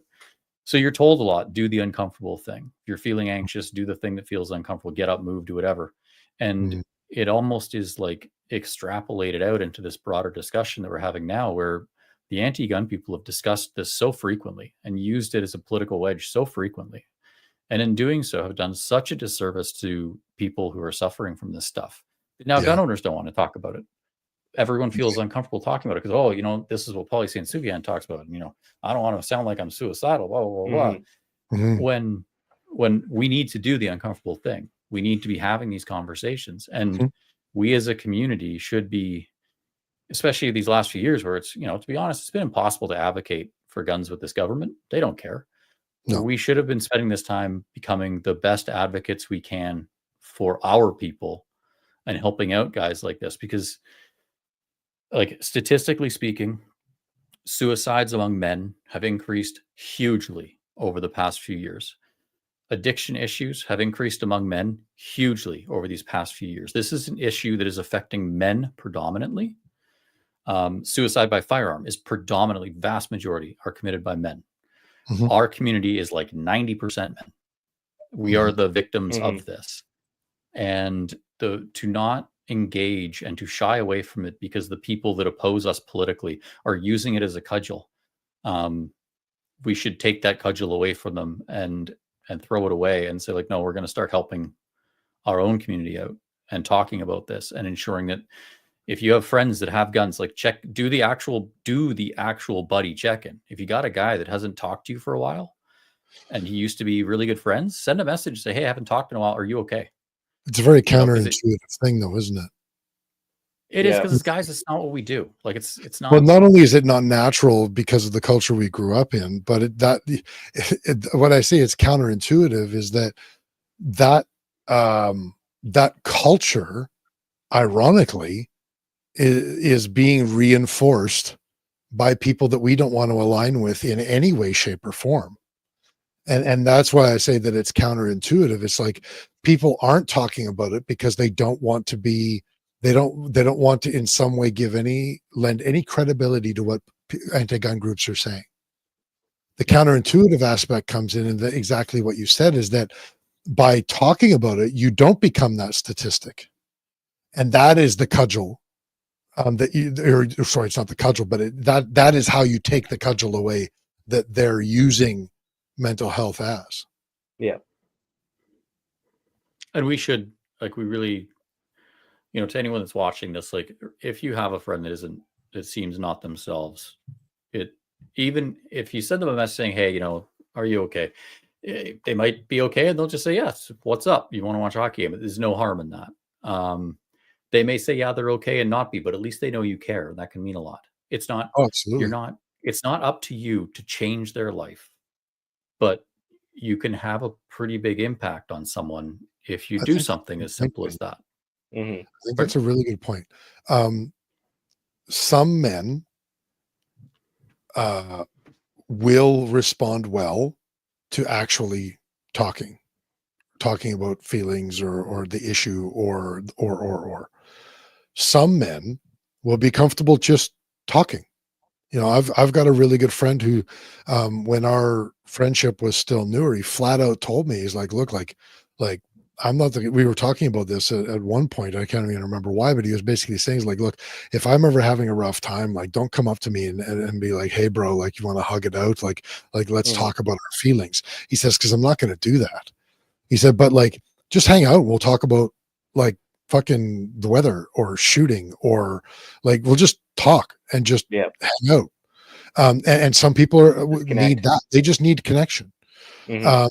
You don't, it doesn't always have to be about the issue, depending on the person. Other people, like you just said, they may want to be alone. They may process alone. They may cope alone.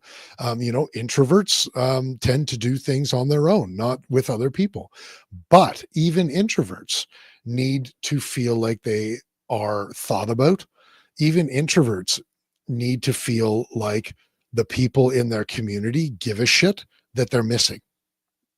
And I think like that's a key point that I think is driving like why I've kind of brought this up in years recent is like I've had this issue forever, but why it's come to the fore is I've realized for years I had this, and to be honest, amongst most of the people I talk to are guys that I work with. Like most guys, I work, and those are the guys that I talk to. And I've got my core group of friends, and we play video games once in a while. But it's every day in day out, it's the guys I talk to are from work. And I've noticed that in the last few years, really probably the last 5 or so, there's been a big uptick in people talking, again, predominantly guys, talking about the fact that they're not super happy with what's going on right now and the way things are. And that sense of value that people need to have. People need to feel valued. And also to people, like from my own talks with my psychologist, is it's very difficult for guys who have certain types of personality where they have very strong senses of right and wrong, and not necessarily that their sense of right and wrong is correct, but they have very defined roles of right and wrong. Mhm. That when things happen in the world around them that they can't change, that they're powerless to because it's the government and we are all just voters, and unfortunately we don't really matter in this particular situation, you feel incredibly devalued. You watch the world around you change, and I think this is what a lot of guys in our community are struggling with, is we have been forced to sit here and for a variety of reasons for 5 or 6 years now been forced to watch our country, our government, our families, and most importantly, the people around us espouse beliefs and philosophies and principles that have shifted. And I mean, regardless of how people stand around COVID, it was incredibly divisive, and people internalized a lot of that stuff. Yep. And you got these divided things of you go to the family dinner and suddenly, the person that you used to really like, your mom, your dad, your sister, your brother, who you thought you tremendously aligned with, they valued you, you valued them, is espousing a belief system that you're not on board with. Yeah. And especially as gun owners, they passed these gun bans on 2020. I was sitting on the couch and I never forgot, like we were talking about after the last podcast, like I remember my wedding really vividly, one of the best days of my life. My kids being born, remember that really vividly, the best day of my life. Right up there with all those other memories is May 1st of 2020 and going like, this government is screwing me. They don't care about me. They don't care about my industry. They don't care about my colleagues. And I felt the same on December 5th, where I was thinking about all the people who were hurt so much more than I was by these bans, and feeling so bad and going like, we don't feel valued. We don't feel seen. We don't feel heard. And moreover, for a lot, at least the rhetoric has shifted now in the public sphere, but for a long time, we were you talk about this with the suicide and the Poly Saint Souvient, we've been marginalized. They've been using the worst thing that happens to gun owners in any significant volume, i.e. suicide, as a weapon against us for political gain. And when you think about that, that's absolutely abhorrent behavior. But instead of the media, the government saying, this is wrong, and I want to put another word in there, but someone said that apparently swearing lowers my level of discourse, so I'm trying very hard not to. But you don't listen to those motherfuckers. Yeah. It is so wrong, though. And then to watch a government observe this and go, we can use that, has been incredibly dissociating. And I think there are a lot of men in Canada specifically, and especially amongst our gun ownership community, that feel like they've just dissociated from the society and culture with whom they once felt incredibly strongly bonded with.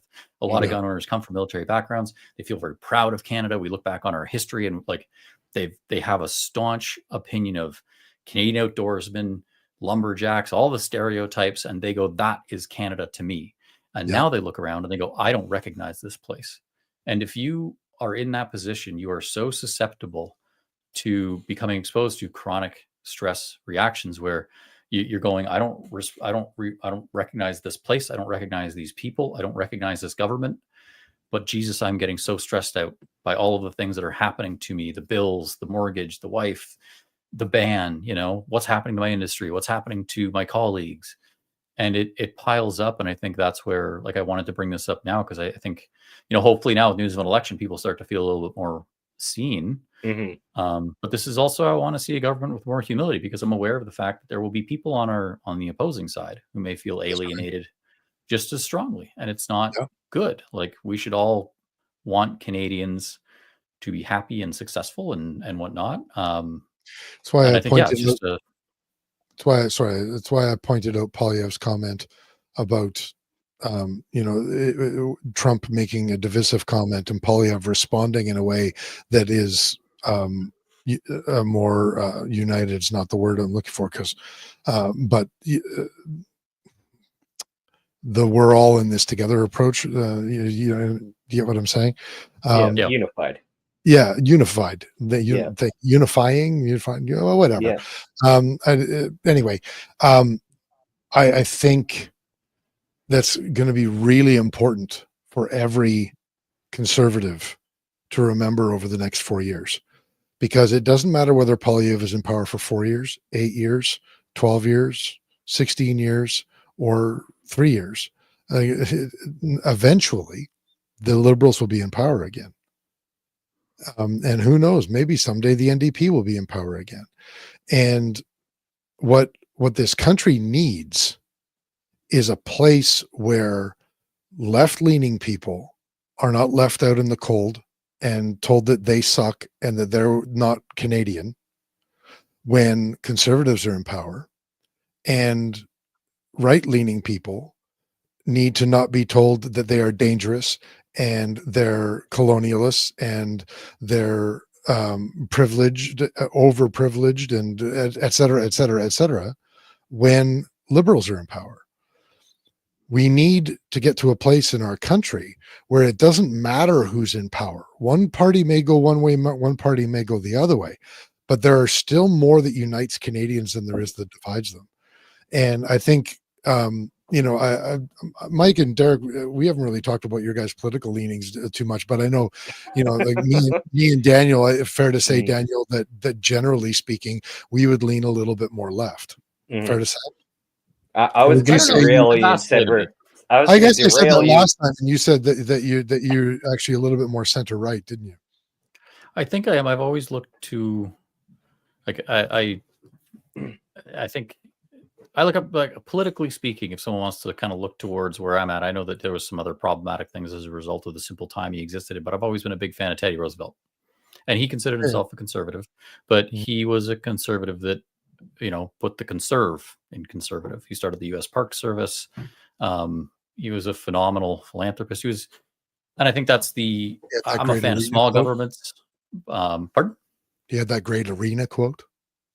Yes, he also had some other really good quotes. Guy said a lot of really good stuff, wrote some great books, did lots of cool stuff in his life. And I think I actually have that quote on my wall in my gym, the arena quote.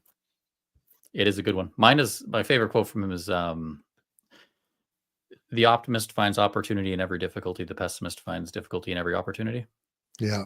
Because in every situation, whether or not, and I mean, this is one of those things where for years my wife actually would kind of say that quote, because I was chronically optimistic.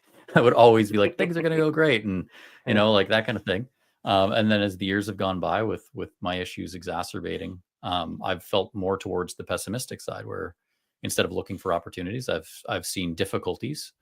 And I think that's indicative of, things changing. And that's what I mean by, if you know a guy that seems to have changed, that would be something that might have shifted.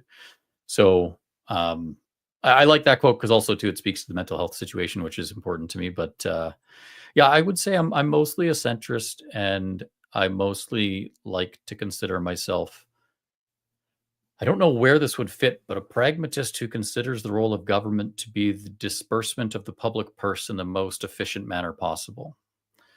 And Yeah. the needs of that society and the needs of where that tax money should be going to address issues will fluctuate over time. So in certain situations, it may mean I'm a big fan of military spending. In certain situations, like now, it's we need to have border security, we need to have resilient immigration policy, we need to have adequate housing and a better plan for driving down the cost of living.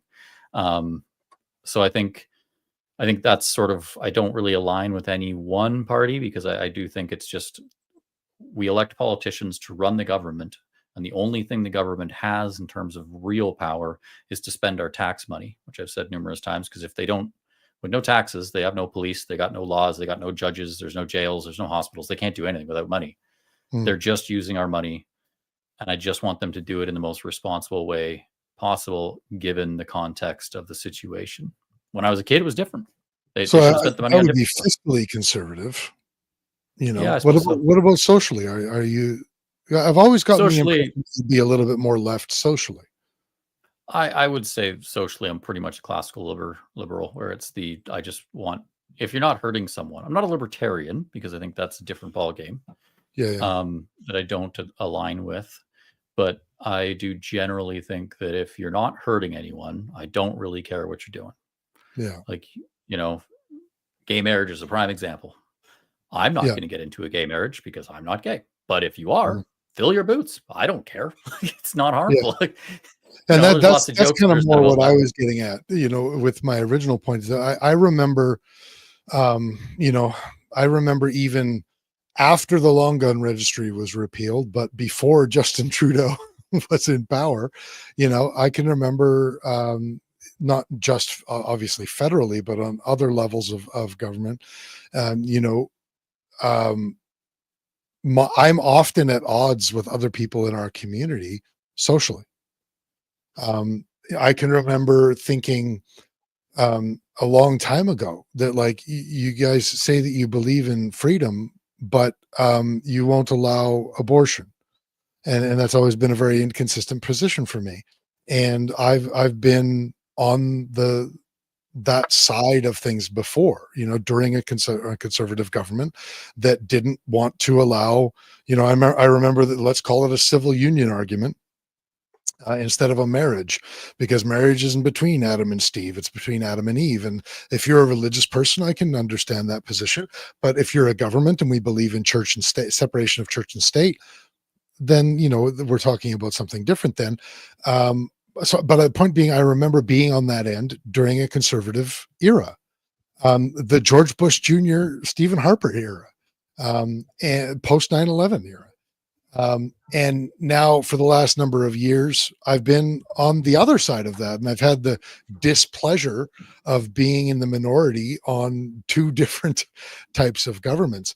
And that, I think, it brings home my real point, where we need to develop a better understanding for what makes Canadians Canadian, and that I'm not a bad Canadian because I believe that gay people should be allowed to get married, and women should be allowed to decide what happens with their own bodies. And Joe Woke down the street needs to understand that I'm not a bad Canadian because I believe in personal freedoms and personal responsibilities, including gun ownership, and the right to use them. I'll shut up now, but that was, I guess that was kind of my major point there. But how did we get on that with mental health? I don't even know how we got there. You kind of took it off the rails there with. I know I did. I'm a fucking lunatic. Quote from Pierre Polyev, but yeah, let's stupid. Let's get this back on track. Yeah. One thing I kind of wanted to bring up is maybe I think it's a bit of humility some gun owners should have, and I kind of maybe recognize this a little bit myself. It's like, we don't like to be called gun nuts. But a lot of us need to acknowledge the fact that firearms related activity is a big part of our life. And if someone, obviously such as the government, impairs that or attacks that, we need to recognize that, hey, we are actually suffering to an extent. Yeah. I think that's kind of a reality that kind of need to accept. It's like, yeah, I did get the shit end of the stick on this one. what am I going to do about it? I think it's, I think that's something we all have to consider. A lot of I've us struggled with that were one. told to shut up.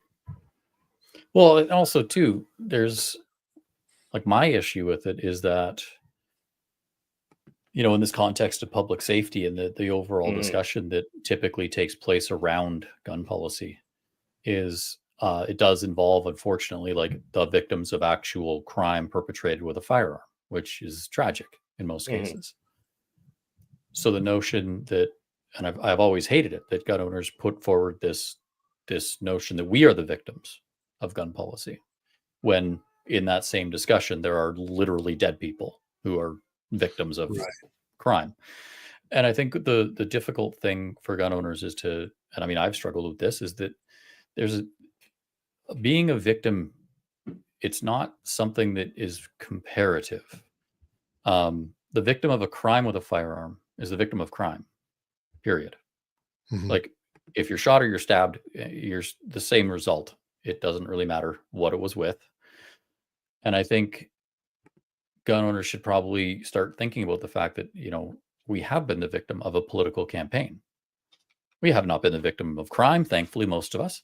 But we have been the victims of a particularly cold-hearted and unfeeling and morally reprehensible, in the context of this discussion we're having now, campaign that seeks to use gun owners as a boogeyman, as a wedge, as a bad guy, a foil of sorts to hold up before the electorate to try and make the other political party look bad by extension.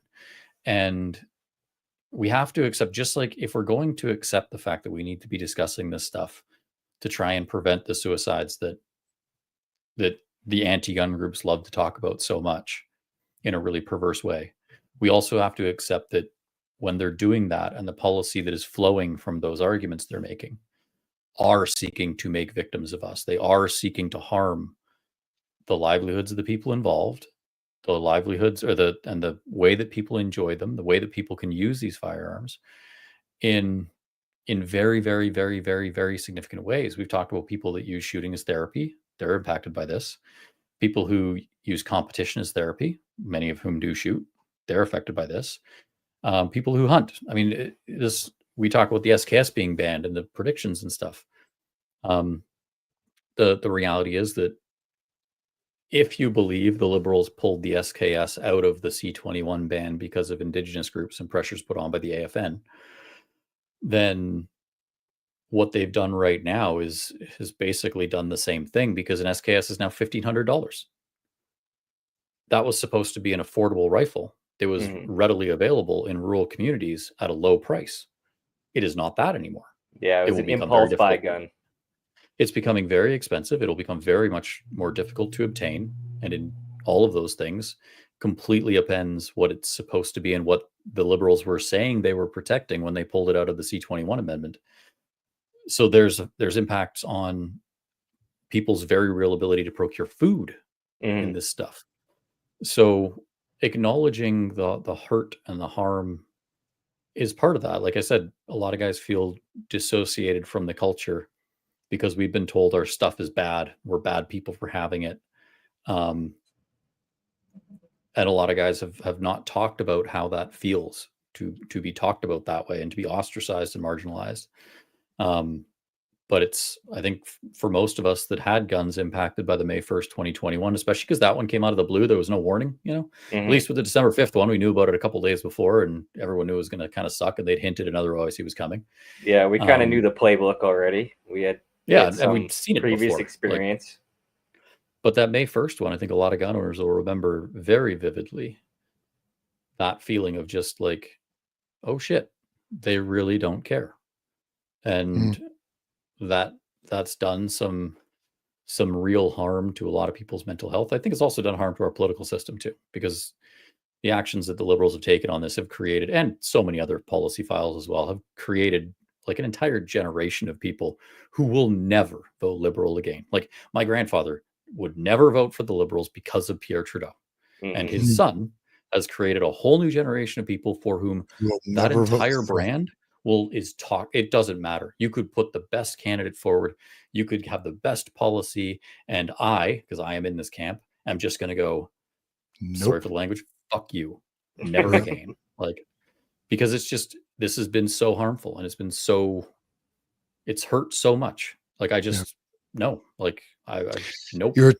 You were talking about a little earlier about, everybody, every gun owner in Canada knows where they were May 1st of 2020. I don't know how many people it was like this for, but I had a double whammy with that. And I think a lot of people did. And, my business was especially affected by the COVID shutdowns. I mean, my entire business model is predicated around people, gathering in confined spaces and sweating in each other's mouths. So we were the first. Nice face, Daniel. Don't judge me, Daniel. Hey, whatever floats your boat. Like I said, it's not hurting anyone else, or the other people that are getting hurt want to. Just dudes holding on to other dudes. I don't know how accurate it is to say that you're not getting hurt when another person sweats in your mouth, but I understand what you're saying. Anyway, I remember very vividly, and these things are literally a month and a half apart. March 18th of 2020 was the day the government told me that I am not allowed legally to run my business anymore, that I had to close my doors and I wasn't allowed to be open and I wasn't allowed to make money in what is supposed to be a free and democratic country. And then a month and a half later, May 1st, 2020. And I can tell you exactly where I was during both of those events. Ironically, I was working on my Stag 10 when I heard about May 1st, and it was the last time I worked on my Stag 10. I was actually getting a massage, trying to work on a neck issue that I ended up having surgery for a couple of years later, when the March 18th news happened. Anyway, both of those things I was vocal initially about on social media.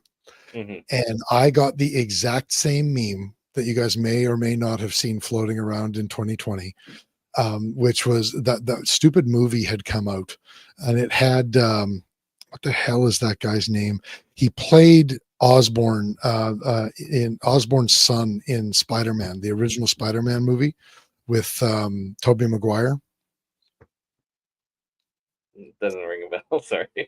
Whatever his name is. Anyway, there's this movie, and it's like a Western movie, and he's got this noose around his neck. In the movie, Ballad of Buster Shrugs. Whatever that movie was. Yeah. In the movie, they're getting hanged, and he looks at the guy next to him, and the guy's like shitting his pants and wetting himself and shaking, and he looks at him and goes, "Yeah, first time." James Franco. James Franco, thank you. James Franco. That meme, I was responded to both times when I was saying, like, this is unjust, what is happening? And both times somebody responded with that meme. First time, and it was intended to belittle. It was intended to basically be like, oh, poor. And I was actually told that as well. Poor middle class white man, and all that kind of horse shit. And so, if we're talking about mental health, it doesn't matter. I consider myself a pretty confident person. I don't consider myself a particularly anxious person, although I had a particular year and a half that was less than stellar.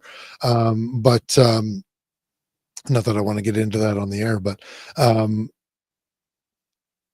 I would be lying if I said that I didn't go through a depressive phase. I was relatively taking it all in stride after March 18th, and I thought it was unjust, and I thought it was, and I felt apart from a lot of the rest of society from that. And to have the second hit, while I'm on my knees, was, it just amplified that situation. And I know that it was that way for a lot of people, and for even just the gun owner thing. C-79 finally came into effect in it was 19, wasn't it, when the regulations started coming out from it? I can't remember. I think it was 2019 when the regulations started coming out from C-79 finally being passed. And then COVID, and right after that, and then the ordering council right after that, and then in short order we were dealing with the vaccine thing, and which led to obviously to the whole trucker thing, and then right after that we were dealing with Bill C-21, and then right after that we're dealing with the amendments and the Evergreen Clause, and it's been a lot of things one after the other, and I think even the most resilient person has really had to either suffer or really challenge their coping skills. I think that the word that you use there, that sense of being apart, is Mhm. the one where, I was sitting on the couch and Trudeau says we're going to ban all these guns, and suddenly you just feel like you've been transported to another place where, like, you just don't matter. And you're getting the same comments. Like, and I didn't post too much because I keep my personal Facebook page mostly just pictures of my kids so that family can see them. But you see the comments and you hear the news radio. Well, no one needs these, and you kind of go like, "But I do. That's how I pay my mortgage." Like, Yeah. yeah, sure, I can get another job, but I'm 39. I've been doing this for a while. Like, all this expertise is what is the value proposition I provide to the people that keep my mortgage afloat. Yeah. I should just get rid of that. It's not worth it. Like, it's not that it's completely worthless. Moreover, like, it is just something to be disposed of. Yeah. Is really tough to get over, and it's very hard to watch a government who's supposed to be responsible for everyone. And like, I keep circling around it for some reason. I've been thinking a lot about it today. Of when Trudeau had his election win in 2021, and it was just flat. Like, it was like no, just crap outcome. That the discussion was same as 2020, that he'd lost the massive majority he won in 2015. It didn't Right. exist for him anymore. He was a minority. And then in 2021, it was even kind of flatter, that the pundits were saying stuff like, he needs to realize he needs to govern from the center. He needs to recognize there are people that didn't vote for him, that are still Canadians, and they should be represented by his government as well. Because you can't just govern as if the entire country, like, you can't just govern like the only people that you're governing are the ones that voted for you, and the ones that didn't can just suffer the consequences. That's not responsible government. That's been popular. It is. That's literally what populism is. But only Polyev is being called a populist politician, and that's that's not the case. Well, and I think it's also interesting, like, historically speaking, to consider the fact that Harper won a majority, and the whole time he kind of won the majority by convincing people he was kind of centrist. And I know for gun owners that meant he did not pass the massive reforms we wanted because he wasn't willing to do that, even though gun owners were a tremendous coalition within the big tent of the Conservative Party, donating, volunteering. He still wasn't willing to acquiesce to the requests that we made because he had a big tent and he respected the big tent ethos. And I think it's telling that our government has gone from majority to minority to getting destroyed in the next election, likely, because instead of trying to seek additional votes, they've taken their electoral opportunity and the mandate that they were given in 2015, which was very strong, and absolutely squandered it, simply pursuing further. And COVID's a great example. Further wedges, further ways to divide the population up with specialist policy that appeals to super niche little groups. And they've done this for the last 10 years. And now they're reaping the benefit where suddenly, instead of having a big tent party that Harper could look to and say, this is how we're going to win the majority, is by bringing more people into our fold, Trudeau has been shaving people off, populations at a time. I mean, gun owners were right there too, because in 2015, there was a ton of gun owners that were like, I'm going to vote for Justin Trudeau because he says he's not going to bring back the LGR. And if he's not going to do that, he's probably not going to do anything else. Guns are fine. They're stable. Harper didn't help us. The Liberals won't hurt us. But I like this. I like that. I want my free pot. You name it. They voted for the Liberals that way. And then we are one of those populations that they took the carving knife to and went, we don't need you. And where it's hurt has been politicians are going to do that because politicians politic. But where it hurts is when you see society, because, and I say this is nice, it's finally kind of circled around where the rhetoric has shifted, where we are seeing, for example, after that December 5th ban, we are seeing the rhetoric become more of this isn't going to work. This is silly. This is stupid. This is, it's not the big flash in the pan of the May 1st, 2020, where there was a moment in time where I was like, oh my God, this guy's going to get the Jacinda Ardern global applause treatment, which would have been even more crippling because, it's that's the thing that hurts is watching politicians do what politicians do, but then watching other Canadians just, to be frank, kind of do the clapping seal thing and go, yeah, he's right. Guns are bad. Yay. He's doing the right thing. And these are people that who keeping Canadians safe. Pardon? He's keeping Canadians safe. The word I can't stand it. Yeah. The sentence "keeping Canadians safe" has become a trigger for me. Yeah. Not like that makes me anxious. It makes me sad. Like I get angry when I hear anyone say we're doing this to keep people safe. I mean, his voice is a trigger for me at this point. That condescending tone. And I'm not even kidding. I know people joke around about it, but like having listened to so much of it and having had to listen to so much of it, that condescending, holier than thou, speaking down to somewhere between a teacher and a preacher, delivery he has. Him and Freeland both very bad for that.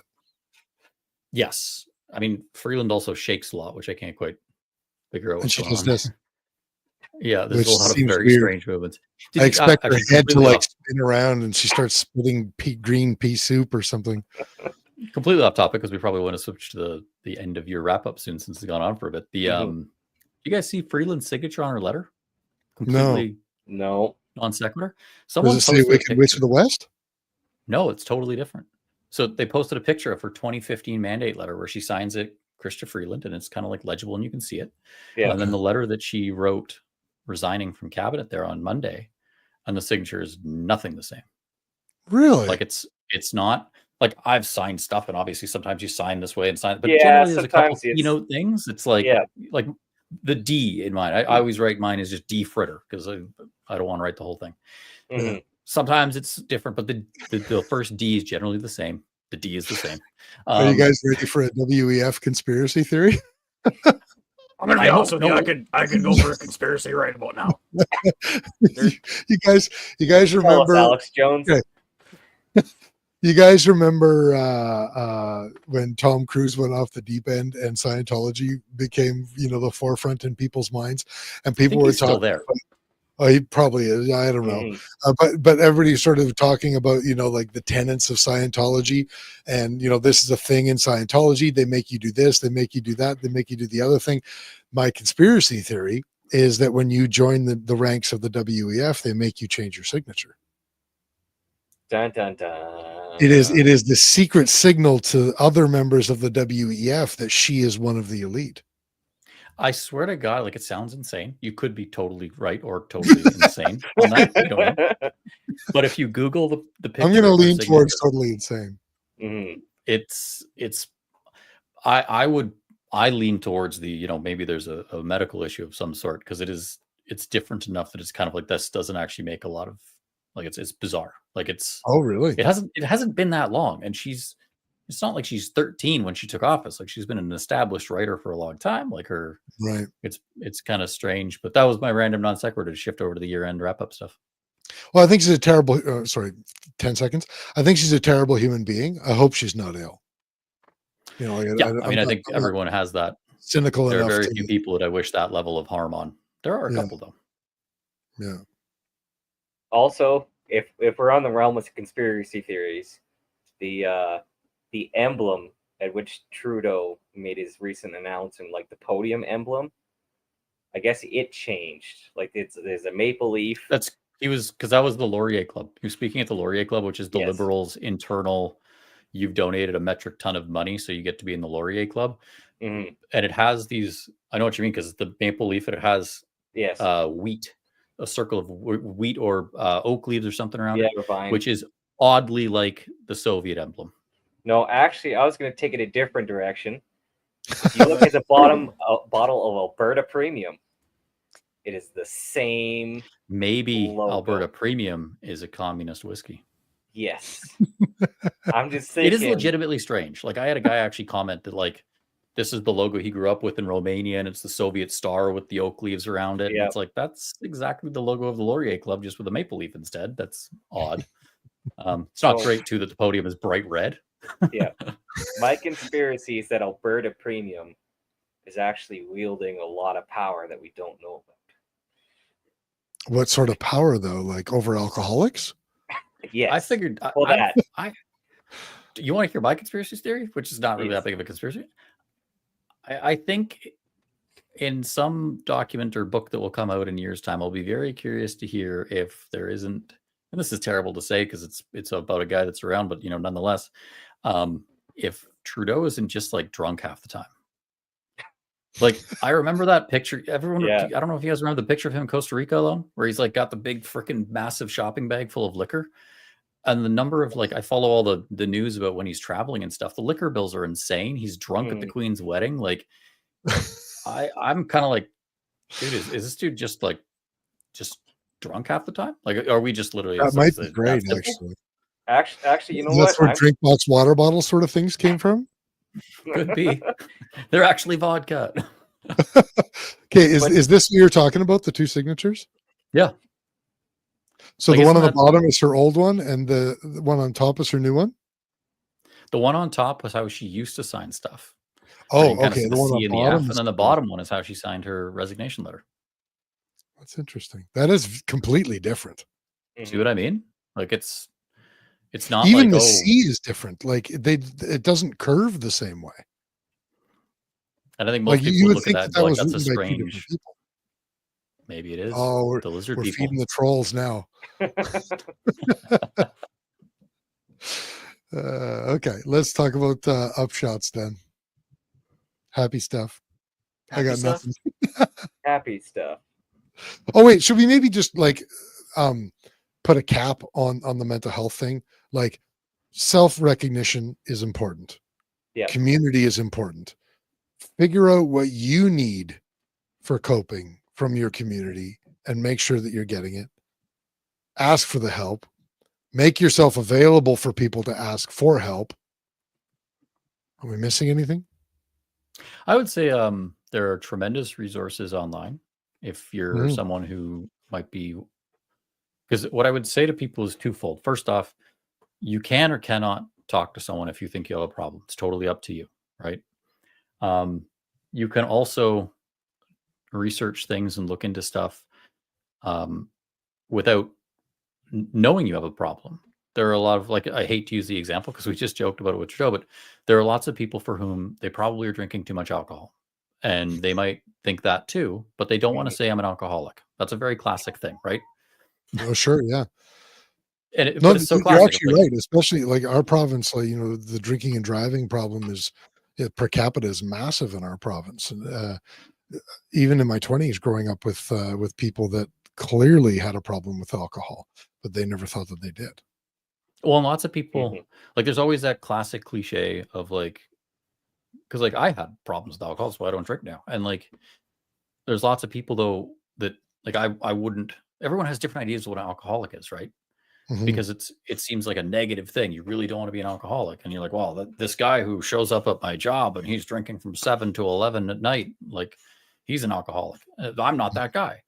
And then there's the other flip side where a lot of people are like, well, if you think you have a problem with drinking, you have a problem with drinking, which I also find quite reductive and not accurate because it lumps you into that you have a problem.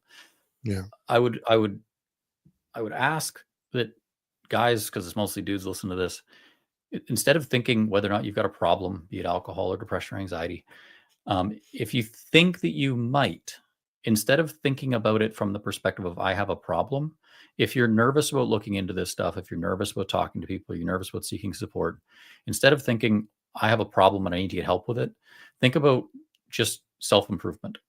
If you think, hey, I might be drinking too much, I'm not sure, do some research into what are healthy levels and think about it from the perspective of just self-improvement. I'm not necessarily saying I have a problem. I'm not necessarily saying I need to change something, but I owe it to myself to take 5 minutes to do a quick Google search. There are tremendous assets and resources online, specifically for guys. To be honest, if you want to just Google men's health, men's mental health, there are tons of resources available for everything from 10 strategies to deal with stress, like the things we've talked about: weightlifting, talk therapy, going outside, being active, expanding your social circle, etc. That are very real things that people can do to feel better. And I think that the hurdle for a lot of guys is that I have a problem. I am a problem. Because I mean, for a lot of these things, if you want to label yourself an alcoholic, you kind of become a problem. You put that on yourself. Us guys, we pride ourselves in being problem solvers. Yeah. So instead of thinking of it that way, just go, maybe I should just look into how I can improve my health, my mental health, my outset, my perspective. I want to be a bit more optimistic because I feel like I could be a bit depressed. You might go and find that you've got all the symptoms of depression, and now like, hey, maybe I need to take this a bit more seriously. Or you may go, no, I don't seem to have the symptoms, but these strategies will help you feel a bit better. It's the difference between trying to find the solution or trying to find blame. Exactly. And if you are a man who thinks yourself a problem solver, look for solutions. Don't look for the ways to define problems. Yeah. Just look after yourselves. And I hope that as we look to like things that get better, like 2024 was not great, but I'm hoping for 2025 that at least us at Caliber, myself, and hopefully some other groups in the gun community can maybe do a bit more with this down the road. And make some real change, get in contact with Canadian Mental Health Association and stuff like that to start addressing some of the issues that our community, members of our community, suffer with, because we should, they say brothers keepers, let's put our money where our mouth is, kind of thing. Charity shoot for mental health. Shoot and join a jiu-jitsu gym if you want to get sweat in the mouth. From other men. But when you get good at it, you don't get sweat in your mouth. You get your sweat in other people's mouths. Is that better? I don't think that's as good. That sounds Hey, worse. I'm just saying, it's better to be the hammer than the nail. That's true. Or you could just join a woodworking shop and build something with hammers and nails if you so desire. There's lots of different solutions here. And do jiu-jitsu. Or Muay Thai. You don't sweat in the mouth in Muay Thai. So there's a woodworking project. There is a stock in progress. Nice. A laminate stock. That's awesome. I can show it because it's not a firearm. Yet. It's going to be attached to one. What pattern magwell and trigger guard is that? This will be it'll be for 308. So that's just a AICS magwell. Gotcha. And short action. So we're at 700. Take it from Yuka Kazi. Jiu-jitsu is legit. Everybody's like, I don't care. I got into long range shooting, so I didn't have to be near people. Jiu-jitsu is like vegetarianism, or like what's that other workout that people? Oh, there is abs CrossFit. Yeah. Where it's like, how can you tell if somebody does CrossFit? Don't worry, they'll tell you. Exactly the same. Jiu-jitsu is exactly the same. You're absolutely right. But I in all seriousness though, I jiu-jitsu is very culty, can be very culty. But I will also tell you that, especially if we're talking about mental health coping, the regular practice of putting yourself in tough situations and the parallels between becoming good at jiu-jitsu requires becoming comfortable in uncomfortable situations, and coping with life stress requires the same mechanism. Does make jiu-jitsu especially a bit unique in terms of its ability to be a positive force for people who are struggling with mental health. Boom, done. That's my cult talk for the day. That's fair. I don't know. I just want to poll some people. We're at sitting at just about 2.5 hours. Let's do like a 5 to 10 on what's great in the world, and then we'll call it. Okay, fair enough. So Okay, brought up some photos and videos. We'll probably just go with the photos, but I want to add a happy photo.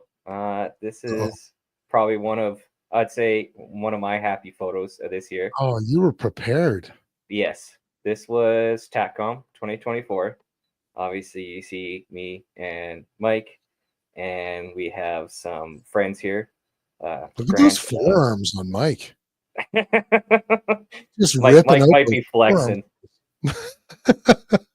Yeah, but that's only one arm. You wait till you see the other one.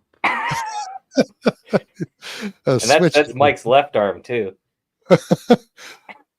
Oh, is the camera reversed? Because it looks like his right arm. Oh, never mind. That's Whatever. my right arm. Yeah. All right, carry on. The stranger. Anyways, this is I'd say one of my happy photos of 2024 TACCOM. This was a great kind of culmination. You're hanging out there with 3 days with a bunch of people, most of which we never met before. We have JR and Grant, and just hanging around the show for 3 days. We kind of really got to know the people. We're in it together. At the end, we also had a number of beers in us, and we were feeling quite good, and it felt good. TACCOM felt optimistic. The manufacturers are coming out with great products. It felt like we really had a foothold, and there was light on the horizon. So this is definitely one of the happy photos of 2024. Sweet. So I'll bring that one up. Another one I'll bring up. This is, I think, most of us were here. The Apex Rocky Mountain Challenge. Yes. I think that was definitely a highlight. Carly and Vanya did a great job putting on a great match outside of Calgary. Tough circumstances, but they pulled out all the stops. Air-conditioned washrooms, food truck, water, Gatorade, They 2 invited me. meals after each day. And to top it all off, Carly even performed on stage live for us. How many match directors have had actually personally entertained you? How many? None, except for Carly. None. So I'll tell you how many. yes. Also, And video may or may not exist. yes. Video may or may not exist. Also, The it was a fun microfiche time is being kept safe. because we streamed live. See, this is one of the streamers. How did that happen? Where have you? I've never seen this photo before. How have you been hanging on to this nugget? I hang on to a lot of Till photos right now. That's gonna be the photo of the episode. It's just Dan and then that. Great. I can make that happen. That's kind of another fun one. Let's see some other fun photos. You have the NRL stuff, right? Yes. NRL Hunter. First 2 matches in Canada. Yeah, this was the first NRL Hunter match in Canada. And that is Mike's behind, of course. It's actually just Mike walking through a field loaded for bear. Essentially he was, but this was I called this Sunday. This was a awesome event. Obviously, it was an event signifying the expansion of a new shooting sport into Canada. It was great weather. The hosts were awesome. The facility was beautiful. The weather was beautiful. Also, I'm maybe speaking for me or just Mike, but it was really cool to meet people like Carly and Vanya. It was the first time I met them. A number of other big wigs, MDT, IBI, like these people, like the community really felt like it came together to celebrate at that match. And that was a really cool feeling. It's like we got this new thing, we're all together, and it felt really awesome in that regard. So that's another highlight. Throw up another one here. Here is our Kurt on a windmill taking a selfie. This was at Kurt on his family's windmill. Yeah, CRPS. Was this? This was This is on Westerns. Kurt's property. Yeah. This is on Kurt's property. There is a windmill there. That was a fun time. Always great to hang out with Kurt. I think he really enjoyed, enjoyed the festivities in and around there. Mhm. Thought I had another one of him, but that's all right. So that was also a great time. Another highlight is obviously Mike and I joined you guys. Well, That's you, right. I don't know if Chris and that's a Kurt. highlight. It is. Banyak joined BSP. I'm not Yeah. going to lie, guys. This year was very busy for Kurt and I, and we were struggling. And Mhm. we were lucky that we were able to connect up with you guys. Yeah, and we're very thankful for the opportunity because it's opened doors for us, and feels really good to like expand the part of us in the community, and that's kind of what Mike and I have always kind of been about. I think that's a great, and I think it was a great way to do it, was to join you guys, communicate information, experiences. That's the thing, is we gotta understand that community is what we make it. And Now we're doing the SHOT Show together for the first time next month. yeah, Mm-hmm. another. Take over the SHOT Show. This is another little quick personal one for me. I restored a rifle. Yeah, that thing is kind of cool. Yeah, that is a early probably 1901 to 1908 Stevens crack shot, and I had some help, some Oscar ribstone gunsmithing, but I did the nickel plating. I made some new internal parts right from scratch. It was a great challenge, very rewarding, and I treat that thing like a piece of jewelry. And yeah, And it there's a lot belongs of 100% in a Clint Eastwood movie. yes, and I'm really proud of that. So that's mostly what I had to say for some of my highlights, and obviously Mike's highlights. So, but I won't speak for him. But Well, yeah. now Mike has 60 seconds for his highlights. Oh, one of my highlights amongst the ones that Derek's already mentioned, CRPS held another King of 0.22 miles out east this year. And I looked at the flights, points, hotels, points, balance, and screw it. I'm just going to randomly fly out there and shoot, which was a super awesome experience because you can talk trash to each other online all you want, but actually showing up across the country is a bit of a different story. So I had a And then blast talking out there. trash. I was going to say, And then talking shit to people's faces is better. Talking shit in person much better than online. Exactly. Yeah. We had an excellent time out at Steve's place, and I will probably fly out there again next year if I have the chance. On top of NRL coming here, shooting my first centerfire PRS match, PRS is expanding for next year, so I'm looking forward to that for next year. Mhm. Both rimfire and centerfire. Like, we have a lot of good golden age of the bolt gun time in Canada right now. As much as everyone is down about losing semi-autos, including me, because there goes my gas gun division title. But Yeah, I there forgot to is bring some up. stuff to look forward to. There's a photo of Mike at Sapril, our first center fire match, and basically the first center fire match in the area of the year. Sweet. That's me. That's you? Daniel, do it up. What's been a couple highlights? Started out with highlights of the year. I guess the big one, I mean, obviously with the company, it's been interesting, been a tumultuous year. But I've seen, because at this point it's mostly just me doing a lot of this stuff, is a lot of support from subscribers, which has been phenomenal, because obviously the industry has been hit really hard. And to be honest, most of 2024 was not good from that perspective, watching companies go bankrupt and colleagues lose income and stuff has been really tough.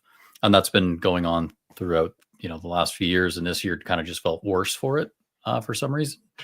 But I think my highlight as far as shooting goes is actually National Range Day, because Kelowna, we moved to Kelowna, my wife and I, about 8 years ago, and the shooting community here was very different than what I was used to on the coast. Predominantly hunters, not a lot of competitive shooting, not a lot of enthusiast shooting. So for example, the gun club that I was part of, or am part of, had 2 members who shot what they called modern firearms and 32 members who shot black powder replicas.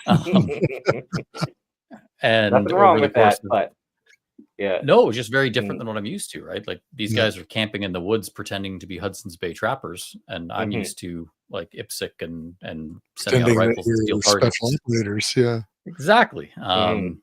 John Wick meets Hudson's Bay trader. So it's a bit of a It weird sounds gun like a club. great movie, actually. It'd be like The Revenant, but with like an AR-15. Jason Momoa was in a movie that was about that period. Yes, in it was Canada. a TV show, I think, wasn't it? It's, I thought it was yeah, quite the good. unfortunate part, it just wasn't very good. I But thought we it was need okay. more Canada oriented TV like that.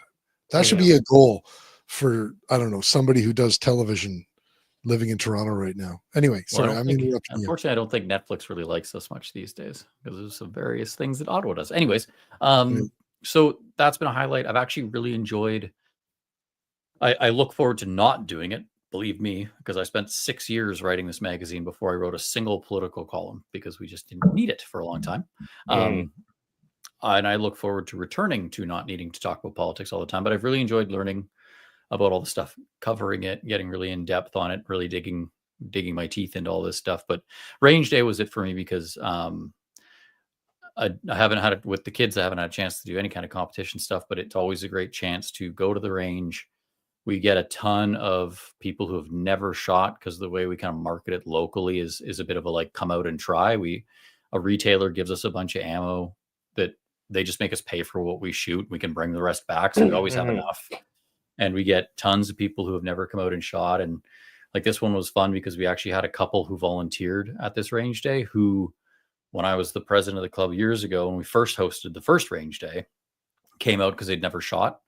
And the girlfriend, who's now this guy's wife, enjoyed it so much. They spent the entire day there and they got their pal like 2 weeks later and they were members of the club within a month. And now they're volunteering at the range day and they're showing like kids how to shoot 22s. And we got people doing archery. We've got people doing airsoft over there. And everyone is like, that's what I love about this hobby is that there's something for everyone. If you're not a competitive guy, you can just plink. You don't like plinking, you can go compete. You don't like this, you can go play archery and airsoft and all this other stuff that's kind of tangential to our interest. You can go do black powder replica stuff. You can learn how to make a bow drill, all these sort of little weird facets that provide so much depth and so much interest and breadth of interest for different people to get engaged with.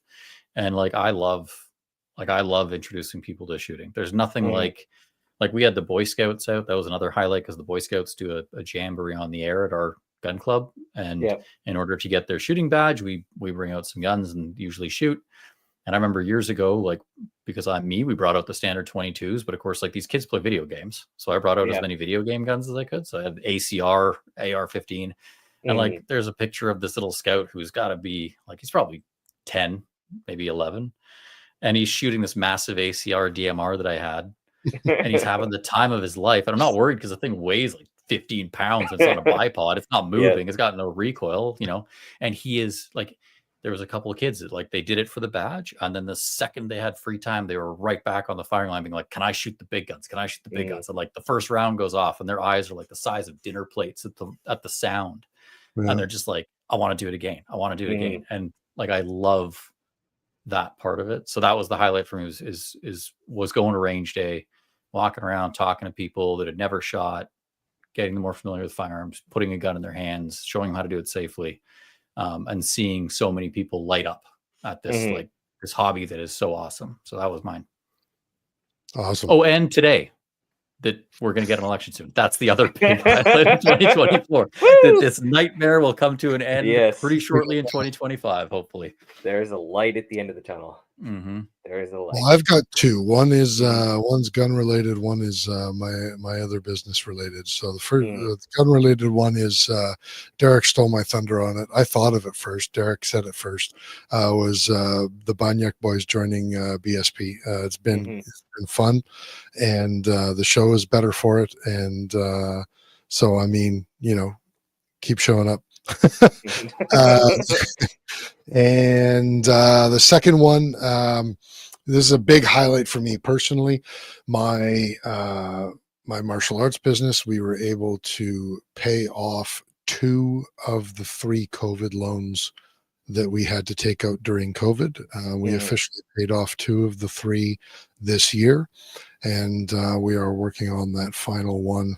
And to me, that's a sign of our business recovery, and I'm very excited about that. I'm very excited to not think about the thousands of dollars a month that are going towards repaying something that I believe should never have happened in the first place. So I consider that a very happy thing, a very big win. And we might have an election soon. Mm-hmm. I'm looking forward to that I too. think that's good. I've never been that excited for an election, but Jesus Christ, this one. I know, Like right? I've said, I will literally, the second the writ drops, if you live in Kelowna and you see a black F-150 driving around with some idiot honking his horn randomly and screaming out the window random excited words, you've just seen me. Yeah, that's what I'll be doing. If in the prairies we hear this echoing woohoo coming off of the mountains, we know that it's just you. Oh, that echo's going to be so loud, you're going to hear it in Newfoundland bouncing off the Rockies all the way across the country. That'll just be Alberta. That'll just be Alberta reverberating off the Rockies, going back through past Ontario and everywhere else. They'll just hear this. Thank God. Because San Diego's be phoning up. Did you guys have an earthquake recently or something? Well, in BC, there'll just be this kind of like really whining sound over towards Vancouver and Vancouver Island. I'm just oh. Well, we seem to be making a habit out of these 2-hour plus episodes, but 2 hours 45 minutes in, I would like to let everybody know, check out Caliber Magazine, calibermag.ca. Hey, it's what, $30 or $35 a year? 30, but we'll probably have to raise the price next year. It's been the same. I'll defend this. It's been the same price for 13 years. And yeah, but I mean, like, let's be honest, guys, like, I'm not talking to Daniel here because I mean, obviously he's got a vested interest. I'm talking to everybody else. This fucking subscription could be over $100 a year. It's fuck all, and it's a great magazine. And I can say these swears because I don't worry about my level of discourse. It's never very high. And I'm just saying, like, $30 a year is a steal. You are stealing this magazine from Daniel Fritter by subscribing for $30 a year. So be a thief, steal from Daniel at $30 a year. And when he raises it to 60, you're still getting a fucking steal. Let's be honest. So get a subscription, calibermag.ca. Canada Post is going to allow him to do his job again. We were talking off air. We're looking forward to the next issue coming out in January, you said, right? Yeah, because we did lose, for those that have subscribed. Unfortunately, we lost an issue in December because we had a magazine sitting at Canada Post, and we can't really justify printing another one when the first one is still sitting with Canada Post. And unfortunately, the strike ended in such a time that we couldn't get production, packaging, and everything else done in time to get it out before the Christmas break. And everything moves so slow in that weird time between Christmas and New Year's where you're never really sure if it's the holidays. The eggnog hangover. And so we're just pushing that. A bunch of our content also became illegal, so that was a bit of a bummer. So yeah, we've got to do some rewrites and whatnot for January. But yeah, it'll be out in January. Just a quick aside, because you mentioned it. Did you guys hear what is news these days? Eggnog sales are up 25% this year. Wow. Okay. That's interesting. There you go. Anyway, calibermag.ca. Daniel, thanks for putting out a great magazine for as long as you have and keep up with it. If you guys would like to check us out, it's facebook.com/BS podcast. You can find us on our website, bspodcast.ca. We are on the Instagrams as well. Just look for the Ballistically Speaking podcast. You can email us, info@bspodcast.ca. If you'd like to email the Banyak boys directly, Banyak, BANYAK, at bspodcast.ca. And as always, we'd like to say a massive thank you to all of our sponsors and all of our listeners. Without you guys, we wouldn't have a show in the first place. We're talking about Shane and Steve, Miles, Carrie and Cappy, Duncan and Rob, Phil, Doug, Niza, Vanya and Carly Kurtalitsa. She sent me a text earlier, said that I pronounced her name properly, so I'll do it again. Oscar and JR, thank you all an immeasurable amount. And Daniel, thanks for coming on and wasting time with us 2 times in 3 weeks. we've been knocking it out of the park with the guests for the last 3 weeks. We had Dan, then we had Jen McDonald on from the CSAAA, and then we had Dan again. So that's a pretty decent way to end the year. Now, speaking of the end of the year, boys, we probably should have all gotten on the same page with this before we went live tonight, but no more episodes for the rest of the year, correct? Is that what we decided? Sure. Yeah, maybe. Yeah, the booking agent is tired. Yeah. Well, and next Friday is the 27th. So I mean, if we decide that we want to do it, it'll be impromptu. But I would just tell everybody, don't expect an episode next week. Instead, expect one on Friday, January the 3rd, when we continue on with our regularly scheduled BS sessions. So I guess that's it. From 2024 to 2025, here's hoping we come back telling you guys about when the election is. Everyone, thanks for joining us and have a great night. And Dan, just for you, I'm going to play Goody Hutchings on the way out again. Awesome. See you, everybody. Because I have a shotgun and rifle that I use for, and 22 gauge that I use for ptarmigan, moose, and black bear. You're so dumb. You are really dumb. For real. You're listening to your weekly dose of BS, ballistically speaking. The Ballistically Speaking Podcast.